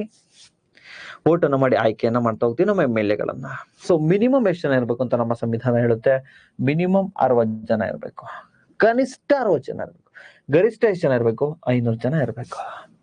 ಆದ್ರೆ ಸಿಕ್ಕಿಂ, ಗೋವಾ ಮತ್ತೆ ಅರುಣಾಚಲ ಪ್ರದೇಶ್ ಈ 3ಕ್ಕೆ 30 ಜನನ ಕನಿಷ್ಠ ನೇಮಕವನ್ನ ಮಾಡ್ಬೇಕು. 30 ಜನನ ಫಿಕ್ಸ್ ಮಾಡಿದೀವಿ, ಬಿಕಾಸ್ ಪಾಪ್ಯುಲೇಷನ್ ಕಮ್ಮಿ ಇದೆ. ಸೊ ಮಿನಿಮಮ್ 30, ಇಲ್ಲಿ 60 ಕೊಡ್ಲಿಕ್ಕೆ ಆಗಲ್ಲ ಅಲ್ಲಿ. ಅದೇ ರೀತಿ ಮಿಜೋರಾಂ ಮತ್ತೆ ನಾಗಾಲ್ಯಾಂಡ್ಗೆ 46 ಜನ, ನಾಗಾಲ್ಯಾಂಡ್ಗೆ, ಮಿಜೋರಾಂಗೆ 40 ಜನ ಮಿನಿಮಮ್ ಅನ್ನ ಫಿಕ್ಸ್ ಮಾಡಿದೀವಿ. ಅದಾದ ನಂತರ ಈ ನಾಗಾಲ್ಯಾಂಡ್ ಮತ್ತೆ ಅಸ್ಸಾಂ ಈ ತರ ಒಂದಷ್ಟು ಪ್ರದೇಶಗಳಲ್ಲಿ ಇಂಡೈರೆಕ್ಟ್ ಎಲೆಕ್ಷನ್ ಕೂಡ ಇರುತ್ತೆ. ಇದು ಎಕ್ಸೆಪ್ಷನ್, ನೆನಪಿರ್ಲಿ, ಎಕ್ಸೆಪ್ಷನ್, ದಯವಿಟ್ಟು ನೆನಪಲ್ಲಿ ಇಟ್ಕೋಬೇಕಾಗುತ್ತೆ. ಸಿಕ್ಕಿಂ ಮತ್ತೆ ನಾಗಾಲ್ಯಾಂಡ್.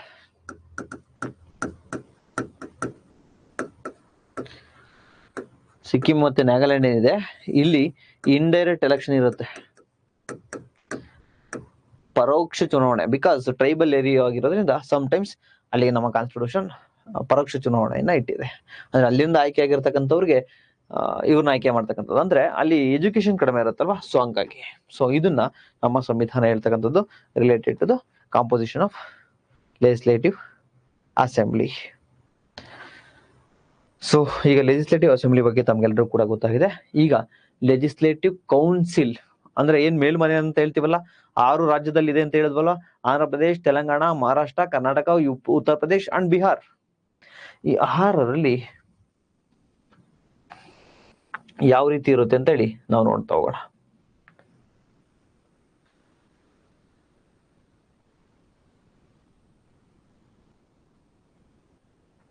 ಎಸ್,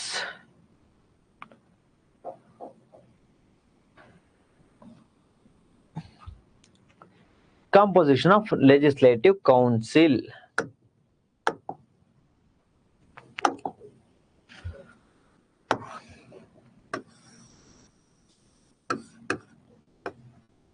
ವಿಧಾನ ಪರಿಷತ್ತು.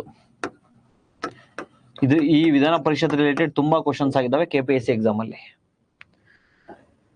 ನಿಮ್ಮ UPSC ಇಲ್ಲಿ creation or abolition of legislative council, ವಿಧಾನ ಪರಿಷತ್ತನ್ನ ಯಾವ ರೀತಿ ರಚನೆ ಮಾಡ್ತಾರೆ, ಯಾವ ರೀತಿ ಅದನ್ನ ರದ್ದು ಮಾಡ್ತಾರೆ ಅಂತಕ್ಕಂಥದ್ರ ಬಗ್ಗೆ UPSC ಪ್ರಶ್ನೆ ಆಗಿದೆ. So composition of legislative council.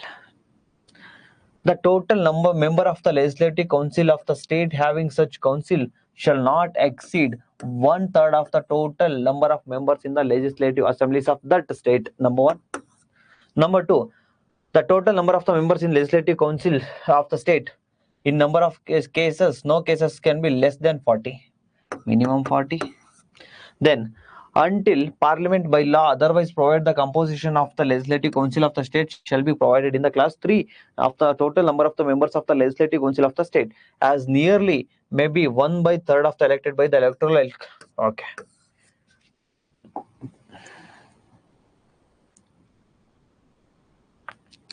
Yes.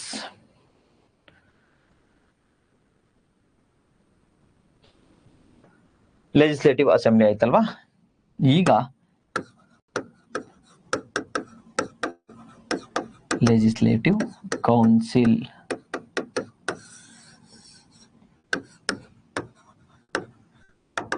ವಿಧಾನ ಪರಿಷತ್,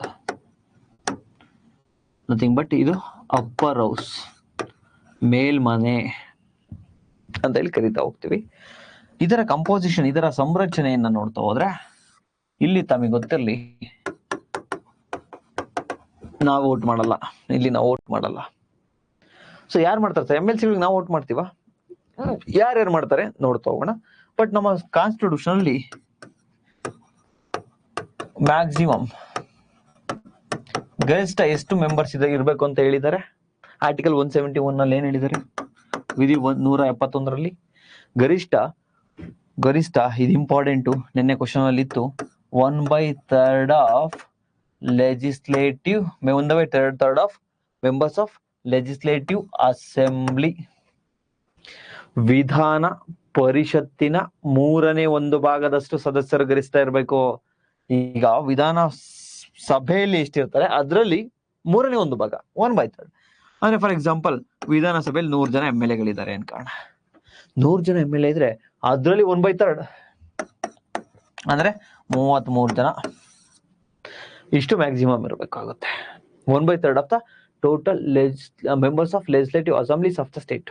ಒಟ್ಟು ವಿಧಾನಸಭೆಯ ಸದಸ್ಯರ 1/3 ವಿಧಾನ ಪರಿಷತ್ತಲ್ಲಿ ಗರಿಷ್ಠ ಸದಸ್ಯರಿರ್ತಾರೆ. ಸರ್ ಮಿನಿಮಮ್ ಎಷ್ಟು ಹೇಳಿದ್ದಾರೆ ಸರ್? ಮಿನಿಮಮ್ 40 ಸರ್, 40 ಸರ್ ಅಷ್ಟೇ. ಮಿನಿಮಮ್ 40 ಇರಬೇಕು, maximum 1/3 of the legislative assembly. It means the total maximum strength of legislative assemblies, the total maximum number of seats of legislative assemblies, legislative council of the state is depending on legislative total number of members of legislative assemblies of state. ಒಟ್ಟು ವಿಧಾನ ಪರಿಷತ್ತಿನ ಸದಸ್ಯರ ಸಂಖ್ಯೆಯು ವಿಧಾನಸಭೆಯ ಸದಸ್ಯರ ಸಂಖ್ಯೆಯ ಮೇಲೆ ಆಧಾರಿತವಾಗಿರುತ್ತದೆ. ಅದ್ರ ಮೇಲೆ ಡಿಪೆಂಡ್ ಆಗಿರುತ್ತಲ್ವಾ? ಅದ್ರಲ್ಲಿ ಎಷ್ಟು ಜನ ಇರ್ತಾರೋ ಅದ್ರಲ್ಲಿ 100 ಜನ ಇದ್ರೆ ಇದ್ರಲ್ಲಿ 34 ಜನ, ಅದ್ರಲ್ಲಿ 200 ಜನ ಇದ್ರೆ ಇಲ್ಲಿ 66 ಜನ, ಅದ್ರಲ್ಲಿ 300 ಜನ ಇದ್ರೆ ಇದ್ರಲ್ಲಿ 99 ಜನ. ಇಟ್ ಮೀನ್ಸ್ ಲೆಜಿಸ್ಲೇಟಿವ್ ಅಸೆಂಬ್ಲೀಸ್ ವಿಧಾನಸಭೆಯಲ್ಲಿ ಎಷ್ಟು ಜನ ಇರ್ತಾರೋ ಅದ್ರಲ್ಲಿ 1/3 1/3 ಸದಸ್ಯರು ಇರಬೇಕು ಅಂತ ಹೇಳಿ ನಮ್ಮ ಸಂವಿಧಾನ ಹೇಳ್ತಾ ಹೋಗುತ್ತೆ. ಗರಿಷ್ಠ. ಕನಿಷ್ಠ ಎಷ್ಟಿರ್ಬೇಕು? ಮಿನಿಮಮ್ 40 ಮೆಂಬರ್ಸ್ ಇರಬೇಕು. ಓಕೆ ಸರ್, ನೀವೇನೋ ಹೇಳಿದ್ರಿ ಸರ್, ಇವ್ರನ್ನ ಯಾರ್ಯಾರು ಸೆಲೆಕ್ಟ್ ಮಾಡ್ತಾರೆ ಸರ್, ಹೆಂಗ್ ಎಲೆಕ್ಷನ್ ನಡೆಯುತ್ತೆ ಸರ್, ಆ ಎಲೆಕ್ಷನ್ ಪ್ರೊಸೀಜರ್ ಬಗ್ಗೆ ಒಂದ್ ಟೈಮ್ ಹೇಳ್ಕೊಡಿ ಸರ್.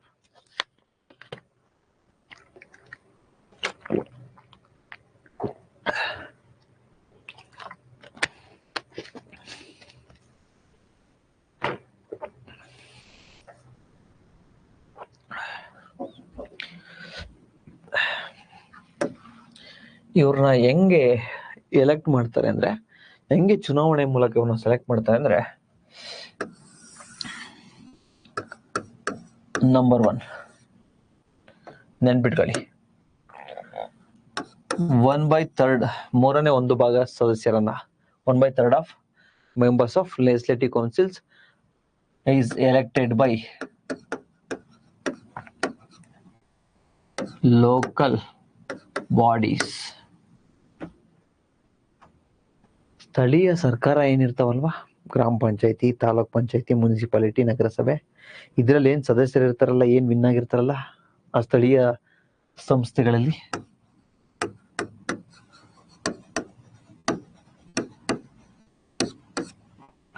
ಆ ಸದಸ್ಯರು ಎಲೆಕ್ಷನ್ ಮೂಲಕ MLCಗಳನ್ನ ಆಯ್ಕೆ ಮಾಡ್ತಾರೆ. ಎಷ್ಟು ಜನನ್ನ? 1/3 ಅಷ್ಟು, 1/3. ನೆಕ್ಸ್ಟ್ ಎರಡನೇದು, ಅಲ್ಲಿಗೆ 1/3 ಅಂದ್ರೆ ಎಷ್ಟು? ಫಾರ್ ಎಕ್ಸಾಂಪಲ್ MLC ಎಷ್ಟಿದ್ದಾರೆ ಅಂದ್ರೆ, MLC 100 ಜನ ಇದ್ದಾರೆ ಅಂದ್ರೆ 1/3 ಅಂದ್ರೆ 33 ಜನ.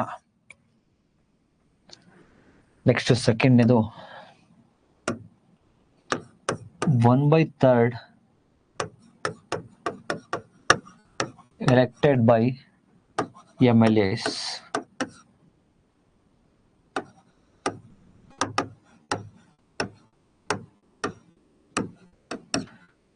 ಏನ್ MLAಗಳನ್ನ ನಾವು ಆಯ್ಕೆ ಮಾಡಿದೀವಲ್ವಾ, ಅವರು 1/3 ಅಷ್ಟು MLCಗಳನ್ನ ಆಯ್ಕೆ ಮಾಡ್ತಾರೆ. ವಿಧಾನ ಪರಿಷತ್ತಿನ ಸದಸ್ಯರ 1/3 ಸದಸ್ಯರನ್ನ ವಿಧಾನಸಭೆಯ ಸದಸ್ಯರು ಆಯ್ಕೆ ಮಾಡುತ್ತಾರೆ. ನಂಬರ್ 2. ನಂಬರ್ 3,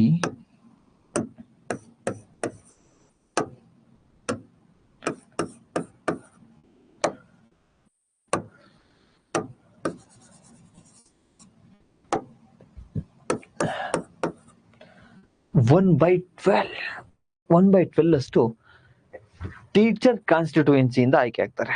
ಯಾರಿಂದ? Teacher constituency. ಏನ್ ಟೀಚರ್ಸ್ ಇರ್ತಾರಲ್ಲ,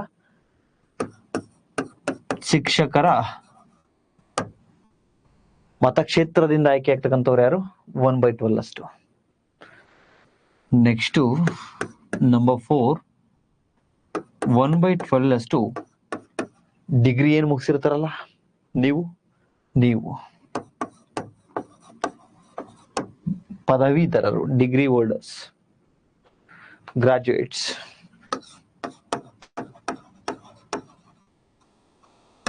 ಪದವೀಧರರಿಂದ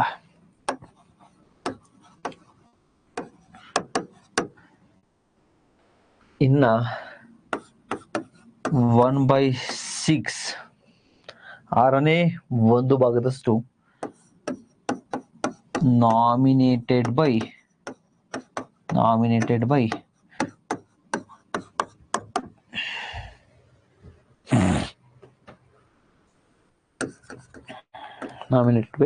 ಗವರ್ನರ್. ಸೊ ಹುಷಾರಾಗಿ ಕೇಳಿಸ್ಕೊಳ್ಳಿ, ಇದು ಇಂಪಾರ್ಟೆಂಟ್. ಸ್ಟೇಟ್ಮೆಂಟ್ ವೈಸ್ ಬಹಳಷ್ಟು ಪ್ರಶ್ನೆಗಳಲ್ಲಿ ಎಕ್ಸಾಮ್ಗಳಲ್ಲಿ ಪ್ರಶ್ನೆಗಳನ್ನ ಕೇಳಿದ್ದಾರೆ. ನಂಬರ್ 1, ವಿಧಾನ ಪರಿಷತ್ ಅಂತ ಏನ್ ಕರಿತೀವಿ, ಇದನ್ನ ಅಪ್ಪರ್ ಹೌಸ್ ಅಂತಾನು ಕೂಡ ಕರಿತೀವಿ, ಎಲ್ಡರ್ ಹೌಸ್ ಅಂತಾನು ಕೂಡ ಕರಿತೀವಿ, ಮೇಲ್ ಸದನ, ಹಿರಿಯರ ಸದನ ಅಂತಾನು ಕೂಡ ಕರಿತಾ ಹೋಗ್ತೀವಿ. ಸೊ ಇದರ ಮಿನಿಮಮ್ ಸ್ಟ್ರೆಂತ್ ಎಷ್ಟಿರ್ಬೇಕು ಅಂತ ಹೇಳಿದರೆ ನಮ್ಮ ಸಂವಿಧಾನದಲ್ಲಿ 40 ಜನ ಇರಬೇಕು. ಮ್ಯಾಕ್ಸಿಮಮ್ ಎಷ್ಟು? 1/3 of legislative assemblies of state. MLA ವಿಧಾನಸಭೆಯಲ್ಲಿ ಏನ್ ಸದಸ್ಯರಿದಾರಲ್ವಾ, ವಿಧಾನಸಭಾ ಸದಸ್ಯರ 1/3 ಭಾಗ ಇರ್ಬೇಕು ಅಂತ. ಫಾರ್ ಎಕ್ಸಾಂಪಲ್, ನಮ್ಮ ವಿಧಾನಸಭೆಯಲ್ಲಿ 200 ಜನ ಇದ್ದಾರೆ ಅನ್ಕೋಣ. 200 ಜನ ಇದ್ರೆ ಎಷ್ಟಾಗುತ್ತೆ? 1/3 ಅಂದ್ರೆ 66 ಜನ. 66 ಜನ ಮ್ಯಾಕ್ಸಿಮಮ್ ಇರಬೇಕು ನಮ್ ಲೆಜಿಸ್ಲೇಟಿವ್ ಕೌನ್ಸಿಲ್ ಅಲ್ಲಿ, ವಿಧಾನ ಪರಿಷತ್ ಅಲ್ಲಿ. ಸೊ ಈ 66 ಜನನ ಹೆಂಗ್ ಸೆಲೆಕ್ಟ್ ಆಗಿ ಮಾಡ್ತಾರೆ ಅಂದ್ರೆ, ಈ 66 ಜನದಲ್ಲಿ 1/3, ಈ 66 ಜನದಲ್ಲಿ 1/3, ಅಲ್ಲಿ 21 ಜನ 1/3 ಅಂದ್ರೆ ಈ 66 ಜನದಲ್ಲಿ. ಎಕ್ಸಾಂಪಲ್ ಹೇಳ್ತಿರೋದು ಇದು, ಆಮೇಲೆ ಇಷ್ಟೇ ಬರಿಬಿಡಿ. ಅಂದ್ರೆ ಇದು ಕರೆಕ್ಟ್ ಇದೆ, ಬಟ್ ಈ 66 ಅನ್ನೋದು ಎಕ್ಸಾಂಪಲ್. ಸೊ ಇದರಲ್ಲಿ 1/3 ಸ್ಥಳೀಯ ಸರ್ಕಾರಗಳು, ಲೋಕಲ್ ಗವರ್ನಮೆಂಟ್, ಪಂಚಾಯತ್ಸ್, ಮುನ್ಸಿಪಾಲಿಟೀಸ್, ನಗರಸಭೆ, ಇಲ್ಲಿ ಏನ್ ವಿನ್ ಆಗಿರ್ತಾರಲ್ಲ ಮೆಂಬರ್ಸ್, ಅವ್ರು ಸೆಲೆಕ್ಟ್ ಮಾಡ್ತಾರೆ 1/3. ಅವ್ರು ಎಲೆಕ್ಟ್ ಮಾಡ್ತಾರೆ, ಅವ್ರು ವೋಟ್ ಹಾಕ್ತಾರೆ. ಅದನ್ ಬಿಟ್ರೆ 1/3 ಎಲೆಕ್ಟೆಡ್ ಬೈ ದ MLA. ವಿಧಾನ ಸಭೆಯ ಸದಸ್ಯರು ಏನಿರ್ತಾರಲ್ಲ, MLAಗಳನ್ನ ನಾವೇನ್ ಎಲೆಕ್ಟ್ ಮಾಡಿರ್ತೀವಲ್ಲ, ಅವ್ರು 1/3. ಅವ್ರ ಇದ್ರಲ್ಲಿ 1/3 ಅಂದ್ರೆ 66ರಲ್ಲಿ 1/3 ಅಂದ್ರೆ ಎಷ್ಟೇ ಆಗುತ್ತೆ? 21 ಜನ. ಇಲ್ಲಿ 21 ಜನ. Next 1/12 teachers. ಇದರಲ್ಲಿ 1/12 ಟೀಚರ್ಸ್. ನೆಕ್ಸ್ಟ್ 1/12 ಡಿಗ್ರಿ ಪದವೀಧರರು, ಡಿಗ್ರಿ ಮಾಡಿರೋರು 1/12 ಇದರಲ್ಲಿ 66ರಲ್ಲಿ. ಇನ್ 1/6, ಈ 66ರಲ್ಲಿ 1/6 ಅಂದ್ರೆ ಎಷ್ಟು ಬರ್ತವೆ? ಅರೌಂಡ್ 10 ಜನ ಏನೋ ಬರ್ತಾರೆ. ಅಷ್ಟು ಜನ ಯಾರು ಇದ್ ಮಾಡ್ತಾರೆ? ನಾಮಿನೇಟೆಡ್ ಬೈ ಗವರ್ನರ್, ರಾಜ್ಯಪಾಲರಿಂದ ನಾಮನಿರ್ದೇಶನಗೊಳ್ತಾರೆ. ಅಲ್ಲಿಗೆ 1/6 ನೋಡಿ, ನಾನು ಹೇಳ್ತಿರ್ತಕ್ಕಂಥದ್ದು ಅರ್ಥ ಆಗ್ತಿಲ್ಲ ಅಂದ್ರೆ ದಯವಿಟ್ಟು ಇದು ಬೇಸಿಕ್ಸ್, ಇದು ಯಾವುದು ಮೆಂಟಲಿಟಿ, ಆಪ್ಟಿಟ್ಯೂಡ್, ದಯವಿಟ್ಟು ಆಪ್ಟಿಟ್ಯೂಡ್ ಅನ್ನ ಕಲೀಲೇಬೇಕಾಗುತ್ತೆ, ಎಲ್ಲ ಎಕ್ಸಾಮ್ಗೂ ಅನುಕೂಲ ಆಗುತ್ತೆ. ಸೊ 1/6 ಮೆಂಬರ್ಸ್ ಅನ್ನ ನಾಮಿನೇಟೆಡ್ ಮಾಡ್ತಾ ಇದ್ದಾರೆ ಯಾರು? ಗವರ್ನರು, ರಾಜ್ಯಪಾಲರು. ಇನ್ ಮಿಕ್ತವರೆಲ್ಲ ಎಲೆಕ್ಷನ್ ಮೂಲಕ ಎಲೆಕ್ಟ್ ಆಗ್ತಿದ್ದಾರೆ. ಅಲ್ಲಿಗೆ ಎಷ್ಟು ಪರ್ಸೆಂಟೇಜ್ ಜನ, ನನ್ನ ಪ್ರಶ್ನೆ ನಿಮ್ಗೆ, ಎಷ್ಟು ಪರ್ಸೆಂಟೇಜ್ ಜನ ಡೈರೆಕ್ಟ್ ಆಗಿ ಎಲೆಕ್ಟ್ ಆಗ್ತಾರೆ, ನೇರವಾಗಿ ಚುನಾಯಿತಗೊಳ್ತಾರೆ? ಎಷ್ಟು ಪರ್ಸೆಂಟೇಜ್ ಜನ ಚುನಾಯಿತರಾಗ್ತಾರೆ? ಚುನಾವಣೆ ಮೂಲಕ ಚುನಾಯಿತರಾಗೋ ಪರ್ಸೆಂಟೇಜ್ ಎಷ್ಟು?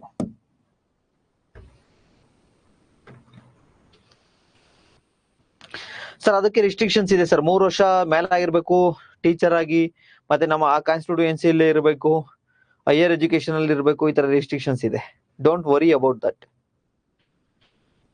ನನ್ನ ಪ್ರಶ್ನೆ ಅರ್ಥ ಆಯ್ತಲ್ವಾ?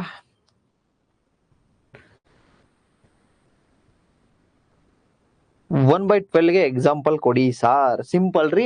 66ರಲ್ಲಿ 1/12 ಹಾಕಿ ನೋಡಿ. 66 ಇಂಟು 1/12 ಹಾಕಿ ಎಷ್ಟು ಬರುತ್ತೆ ನೋಡಿ. 66 divided by 166 into 1 divided by 12. 5 ಜನ ಬರ್ತಾರೆ, ಅರೌಂಡ್ 5 ಜನ. 1/12 ಅಂದ್ರೆ 5 ಜನ ಇಲ್ಲಿ. ಸೊ 66 ಅಲ್ಲಿ 1/12 ಅಂದ್ರೆ ಇನ್ನು 5 ಜನ ಇಲ್ಲಿ. ಅಲ್ಲಿಗೆ ಎಷ್ಟೇ ಆದ್ರು 21 40 42 42 47 47 53 40 42 42 47 52 52 ಅಂದ್ರೆ 46 ಅಂದ್ರೆ ಇನ್ನು 14 ಜನ. 14 ಜನ 1/6. ನನ್ನ ಪ್ರಶ್ನೆ ಸಿಂಪಲ್. 1/6 ಮೆಂಬರ್ಸ್ ಅನ್ನ 6ನೇ 1/ಭಾಗದಷ್ಟು ಮೆಂಬರ್ಸ್ ನಾಮಿನೇಟ್ ಆಗ್ತಾರೆ. ಹಂಗಾದ್ರೆ ಇದು ಮೆಂಟಲ್ ಎಬಿಲಿಟಿ ಪ್ರಶ್ನೆ ಅಂದ್ಕೊಡಿ. 1/6 ನಾಮಿನೇಟ್ ಆಗಿದ್ದಾರೆ ಅಂದ್ರೆ, ನಾಮನಿರ್ದೇಶನಗೊಂಡಿದ್ದಾರೆ ಅಂದ್ರೆ ಇನ್ನೆಷ್ಟು ಪರ್ಸೆಂಟ್ ಡೈರೆಕ್ಟ್ ಆಗಿ ಎಲೆಕ್ಷನ್ ಮೂಲಕ ಎಲೆಕ್ಟ್ ಆಗಿರ್ತಾರೆ? ಎಲೆಕ್ಷನ್ ಮೂಲಕ ಚುನಾಯಿತಗೊಳ್ದವ್ರು ಎಷ್ಟು ಪರ್ಸೆಂಟ್?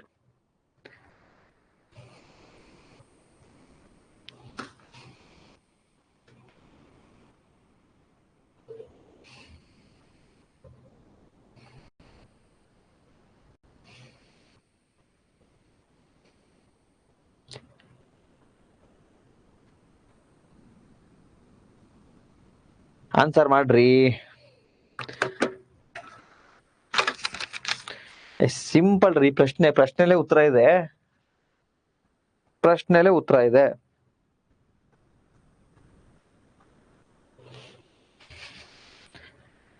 ಓ,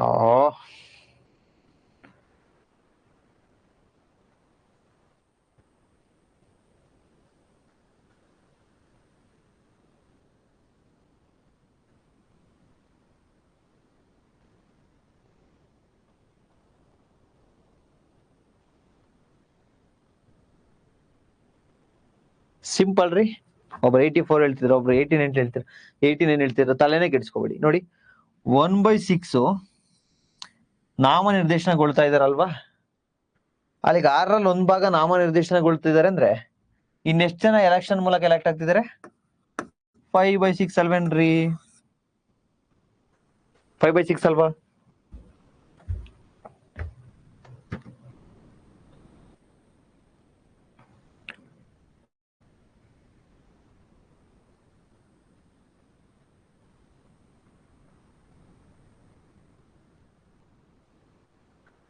ಅಲ್ವಾ? ಸೊ ಅರೌಂಡ್ ಐಶ್ವರ್ಯ ಪಟೇಲ್, ನೀವು correct. Around 83.33, nothing but 83 or 84. Very good. So 1/6 ಅಲ್ಲಿ ನಾಮಿನೇಷನ್ ಆಗ್ತಿದ್ದಾರೆ ಅಂದ್ರೆ 5/6 ಅಲ್ಲ 6/4 ಅಂದ್ರೆ 6ನೇ 5ರಷ್ಟು ಡೈರೆಕ್ಟ್ ಆಗಿ ಎಲೆಕ್ಷನ್ ಮೂಲಕ ಎಲೆಕ್ಟ್ ಆಗ್ತಿರ್ತಾರೆ. ಓಕೆ, ಆ ಲೆಕ್ಕ ಬಿಡಿ. ಇದನ್ನಂತೂ ನೀವು ನೆನಪಲ್ಲಿ ಇಟ್ಕೊಳ್ಳಿ. Long story short, 1/3 local government ಸ್ಥಳೀಯ ಸರ್ಕಾರದಿಂದ, 1/3 MLA ಗಳಿಂದ, 1/12 ಟೀಚರ್, 1/12 ಡಿಗ್ರಿ ಹೋಲ್ಡರ್ಸ್ ಗ್ರಾಜುಯೇಟ್ಸ್ ಪದವೀಧರರು, 1/6 ಗವರ್ನರು ನಾಮಿನೇಷನ್ ಅನ್ನ ಮಾಡ್ತಾ ಹೋಗ್ತಾರೆ. ಇಲ್ಲಿ ಒಂದು ವಿಚಾರವನ್ನ ತಾವು ಗಮನದಲ್ಲಿ ಇಟ್ಕೋಬಹುದು. ಈ 1/6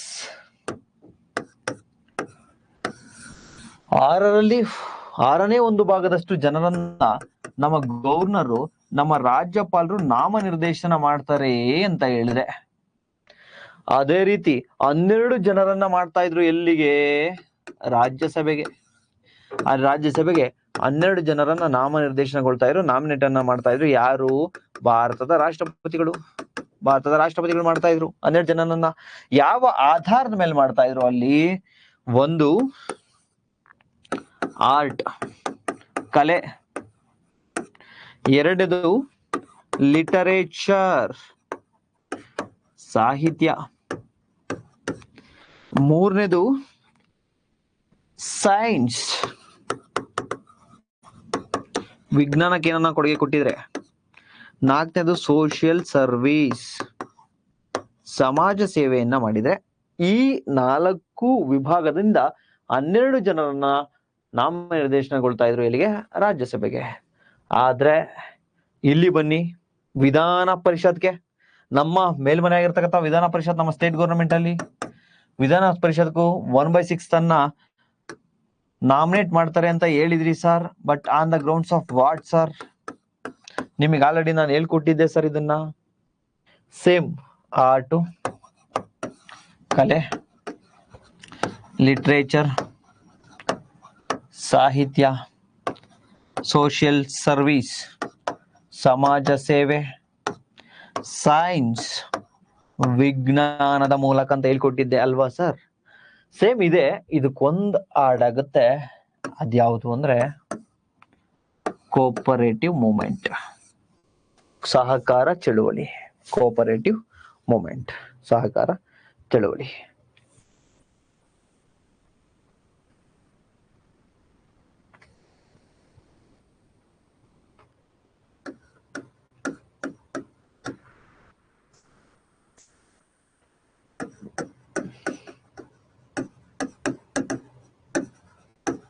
ಇದು ಇಂಪಾರ್ಟೆಂಟ್. ಸಹಕಾರ ಚಳುವಳಿ ಇದು ಇಂಪಾರ್ಟೆಂಟ್. ಸೊ ನಾವ್ ಯಾವತ್ತೇ ಆಗಲಿ ಕಾನ್ಸ್ಟಿಟ್ಯೂಷನ್ ಅನ್ನ ಕಂಪೇರ್ ಮಾಡ್ತಾ ಹೋದಾಗ ನಮಗೆ ಕ್ಲಾರಿಟಿ ಜಾಸ್ತಿ ಸಿಗುತ್ತೆ. ಫಾರ್ ಎಕ್ಸಾಂಪಲ್, ನಾವು ಸ್ಟಾರ್ಟಿಂಗ್ ಓದ್ಬೇಕಾದ್ರೆ ಏನ್ ಮಾಡ್ತಿದ್ವಿ ಗೊತ್ತಾ? ಪಾರ್ಲಿಮೆಂಟ್ ಬಂದ ಪಾರ್ಲಿಮೆಂಟ್ ಮುಗಿಸ್ತಿದ್ವಿ, ಆಮೇಲೆ ಏನ್ ಮುಗಿಸ್ತಾ ಇದ್ವಿ? ಸುಪ್ರೀಂ ಕೋರ್ಟ್ ಮುಗಿಸ್ತಾ ಇದ್ವಿ, ಆಮೇಲೆ ಕ್ಯಾಬಿನೆಟ್ ಅದು ಇದು ಎಲ್ಲ ಓದ್ಕೊಂಡು ಹೋಗ್ತಿದ್ವಿ, ಆಮೇಲೆ ಸ್ಟೇಟಿಗೆ ಬರ್ತಿದ್ವಿ. ಸ್ಟೇಟ್ ಅಲ್ಲಿ ಏನ್ ಮಾಡ್ತಿದ್ವಿ? ಗವರ್ನರ್ ಮುಗಿಸ್ತಾ ಇದ್ವಿ, ಆಮೇಲೆ ಹಿಂಗ್ ಮುಗಿಸ್ತಾ ಇದ್ವಿ. ಅಷ್ಟೊತ್ತು ಕಳೆದು ಮರ್ತೋಗಿರೋದು, ಕ್ಲಾರಿಟಿ ಸಿಗ್ತಾ ಇರ್ಲಿಲ್ಲ, ಎರಡಕ್ಕೂ ಡಿಫ್ರೆನ್ಸ್ ಸಿಗ್ತಾ ಇರ್ಲಿಲ್ಲ. ನಿಮ್ಮ ಎಕ್ಸಾಮ್ ಅಲ್ಲಿ ಪ್ರಶ್ನೆಯನ್ನ ಕೇಳ್ತಕ್ಕಂಥದ್ದು ಈ ರೀತಿಯ ಎಕ್ಸೆಪ್ಷನ್ಸ್ ಏನಿರ್ತಾವಲ್ವಾ, ಈ ರೀತಿಯ ಎಕ್ಸೆಪ್ಷನ್ ಅಂದ್ರೆ ವಿಭಿನ್ನವಾಗಿರೋದನ್ನ ಕೇಳೋದು. ಎಲ್ಲ ನಾರ್ಮಲ್ ಇರೋದು ಯಾರು ಕೇಳ್ತಾರೆ? ಸೊ ಅದಕ್ಕೆ ಡಿಫ್ರೆನ್ಸ್ ಮತ್ತೆ ಎಕ್ಸೆಪ್ಷನ್ ಎರಡರ ಮಧ್ಯೆ ಇರತಕ್ಕಂತಹ ಡಿಫ್ರೆನ್ಸ್ ಏನಿರುತ್ತೆ, ವ್ಯತ್ಯಾಸ ಏನಿರುತ್ತೆ, ಅದನ್ನ ಕೇಳ್ತಾನೆ. ಸೊ ಎರಡನ್ನೂ ಕೂಡ ಕಂಪ್ಯಾರಿಸನ್ ಅನ್ನ ಮಾಡೋದ್ಬೇಕಾಗುತ್ತೆ. ಸ್ಟೇಟ್ ಲೆಜಿಸ್ಲೇಚರ್, ಪಾರ್ಲಿಮೆಂಟ್, ಗವರ್ನರು ಈ ಕಡೆ ರಾಷ್ಟ್ರಪತಿ ಪ್ರೆಸಿಡೆಂಟ್, ಆ ಕಡೆ ಚೀಫ್ ಮಿನಿಸ್ಟರ್, ಈ ಕಡೆ ಪ್ರೈಮ್ ಮಿನಿಸ್ಟರ್ ಮುಖ್ಯಮಂತ್ರಿ ಪ್ರಧಾನ ಮಂತ್ರಿ, ಆ ಕಡೆ ಸುಪ್ರೀಂ ಕೋರ್ಟ್, ಈ ಕಡೆ ಹೈಕೋರ್ಟ್. ಈ ರೀತಿ ಕಂಪ್ಯಾರಿಸನ್ ಮಾಡಿ ಓದ್ತಾ ಹೋಗೋಣ. ಓಕೆ, ಇಲ್ಲಿಗೆ ಸಾಕು ಇವತ್ತು. ಸೊ ಇದಾದ ನಂತರ ನಾಳೆ ಕಂಪ್ಲೀಟ್ ಆಗಿ ದಯವಿಟ್ಟು ಇವತ್ತಿನ ರಿವಿಷನ್ ಮಾಡ್ಕೊಂಬನ್ನಿ. ಯಾಕೆಂದ್ರೆ ರಾಜ್ಯಸಭೆಯಲ್ಲಿ ಹೆಂಗ್ ಎಲೆಕ್ಷನ್ ನಡೆಯುತ್ತೆ, ಯಾರ್ಯಾರು ಎಷ್ಟು ಜನ ಇರ್ತಾರೆ, ಲೋಕಸಭೆಯಲ್ಲಿ ಹೆಂಗ್ ಎಲೆಕ್ಷನ್ ನಡೆಯುತ್ತೆ, ಎಷ್ಟು ಜನ ಇರ್ತಾರೆ, ಅದೇ ರೀತಿ ವಿಧಾನಸಭೆಯಲ್ಲಿ ಎಷ್ಟು ಜನ ಇರ್ತಾರೆ, ವಿಧಾನ ಪರಿಷತ್ ಎಷ್ಟು ಜನ ಇರ್ತಾರೆ. ಸೊ ಇದು ನೀಟಾಗಿ ನೋಡ್ಕೊಂಬನ್ನಿ. ನಾಳೆ ಕಂಪ್ಲೀಟ್ ಆಗಿ ಸ್ವಲ್ಪ ಡೀಟೇಲ್ಡ್ ಆಗಿ ಹೋಗೋಣ. ಓಕೆನಾ?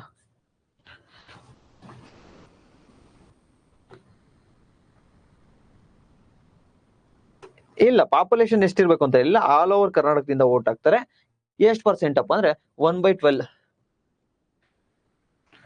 ಅಷ್ಟು ಸದಸ್ಯರನ್ನ.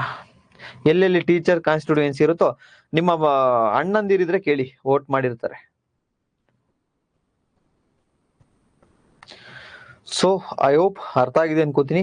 ಹೊಸ ವಿದ್ಯಾರ್ಥಿಗಳಿಗೆ ಅಷ್ಟು ಬೇಗ ಅರ್ಥ ಆಗಲ್ಲ, ದಯವಿಟ್ಟು ಇನ್ನೊಂದ್ಸರ್ತಿ ನೋಡಿ ಅಂತ ಹೇಳ್ತಾ ಇಲ್ಲಿಗೆ ಈ ಒಂದು ಕ್ಲಾಸ್ ಅನ್ನ ಮುಗಿಸ್ತಾ ಇದ್ದೀನಿ. Tata, bye-bye, take care. ಯಾರಿಗೂ ಏನು ಡೌಟ್ ಇಲ್ಲ ಅನ್ಕೋತೀನಿ, ಏನು ಕಮೆಂಟ್ಸ್ ಬರ್ತಾ ಇಲ್ಲ. ಸೊ ಬಾಬಾಯ್, ಸಿಗೋಣ ನೆಕ್ಸ್ಟ್ ಕ್ಲಾಸ್ ಅಲ್ಲಿ. ಅಲ್ಲಿವರೆಗೂ ಆರಾಮಾಗಿರಿ ಅಂತ ಹೇಳ್ತಾ ಬಾಯ್.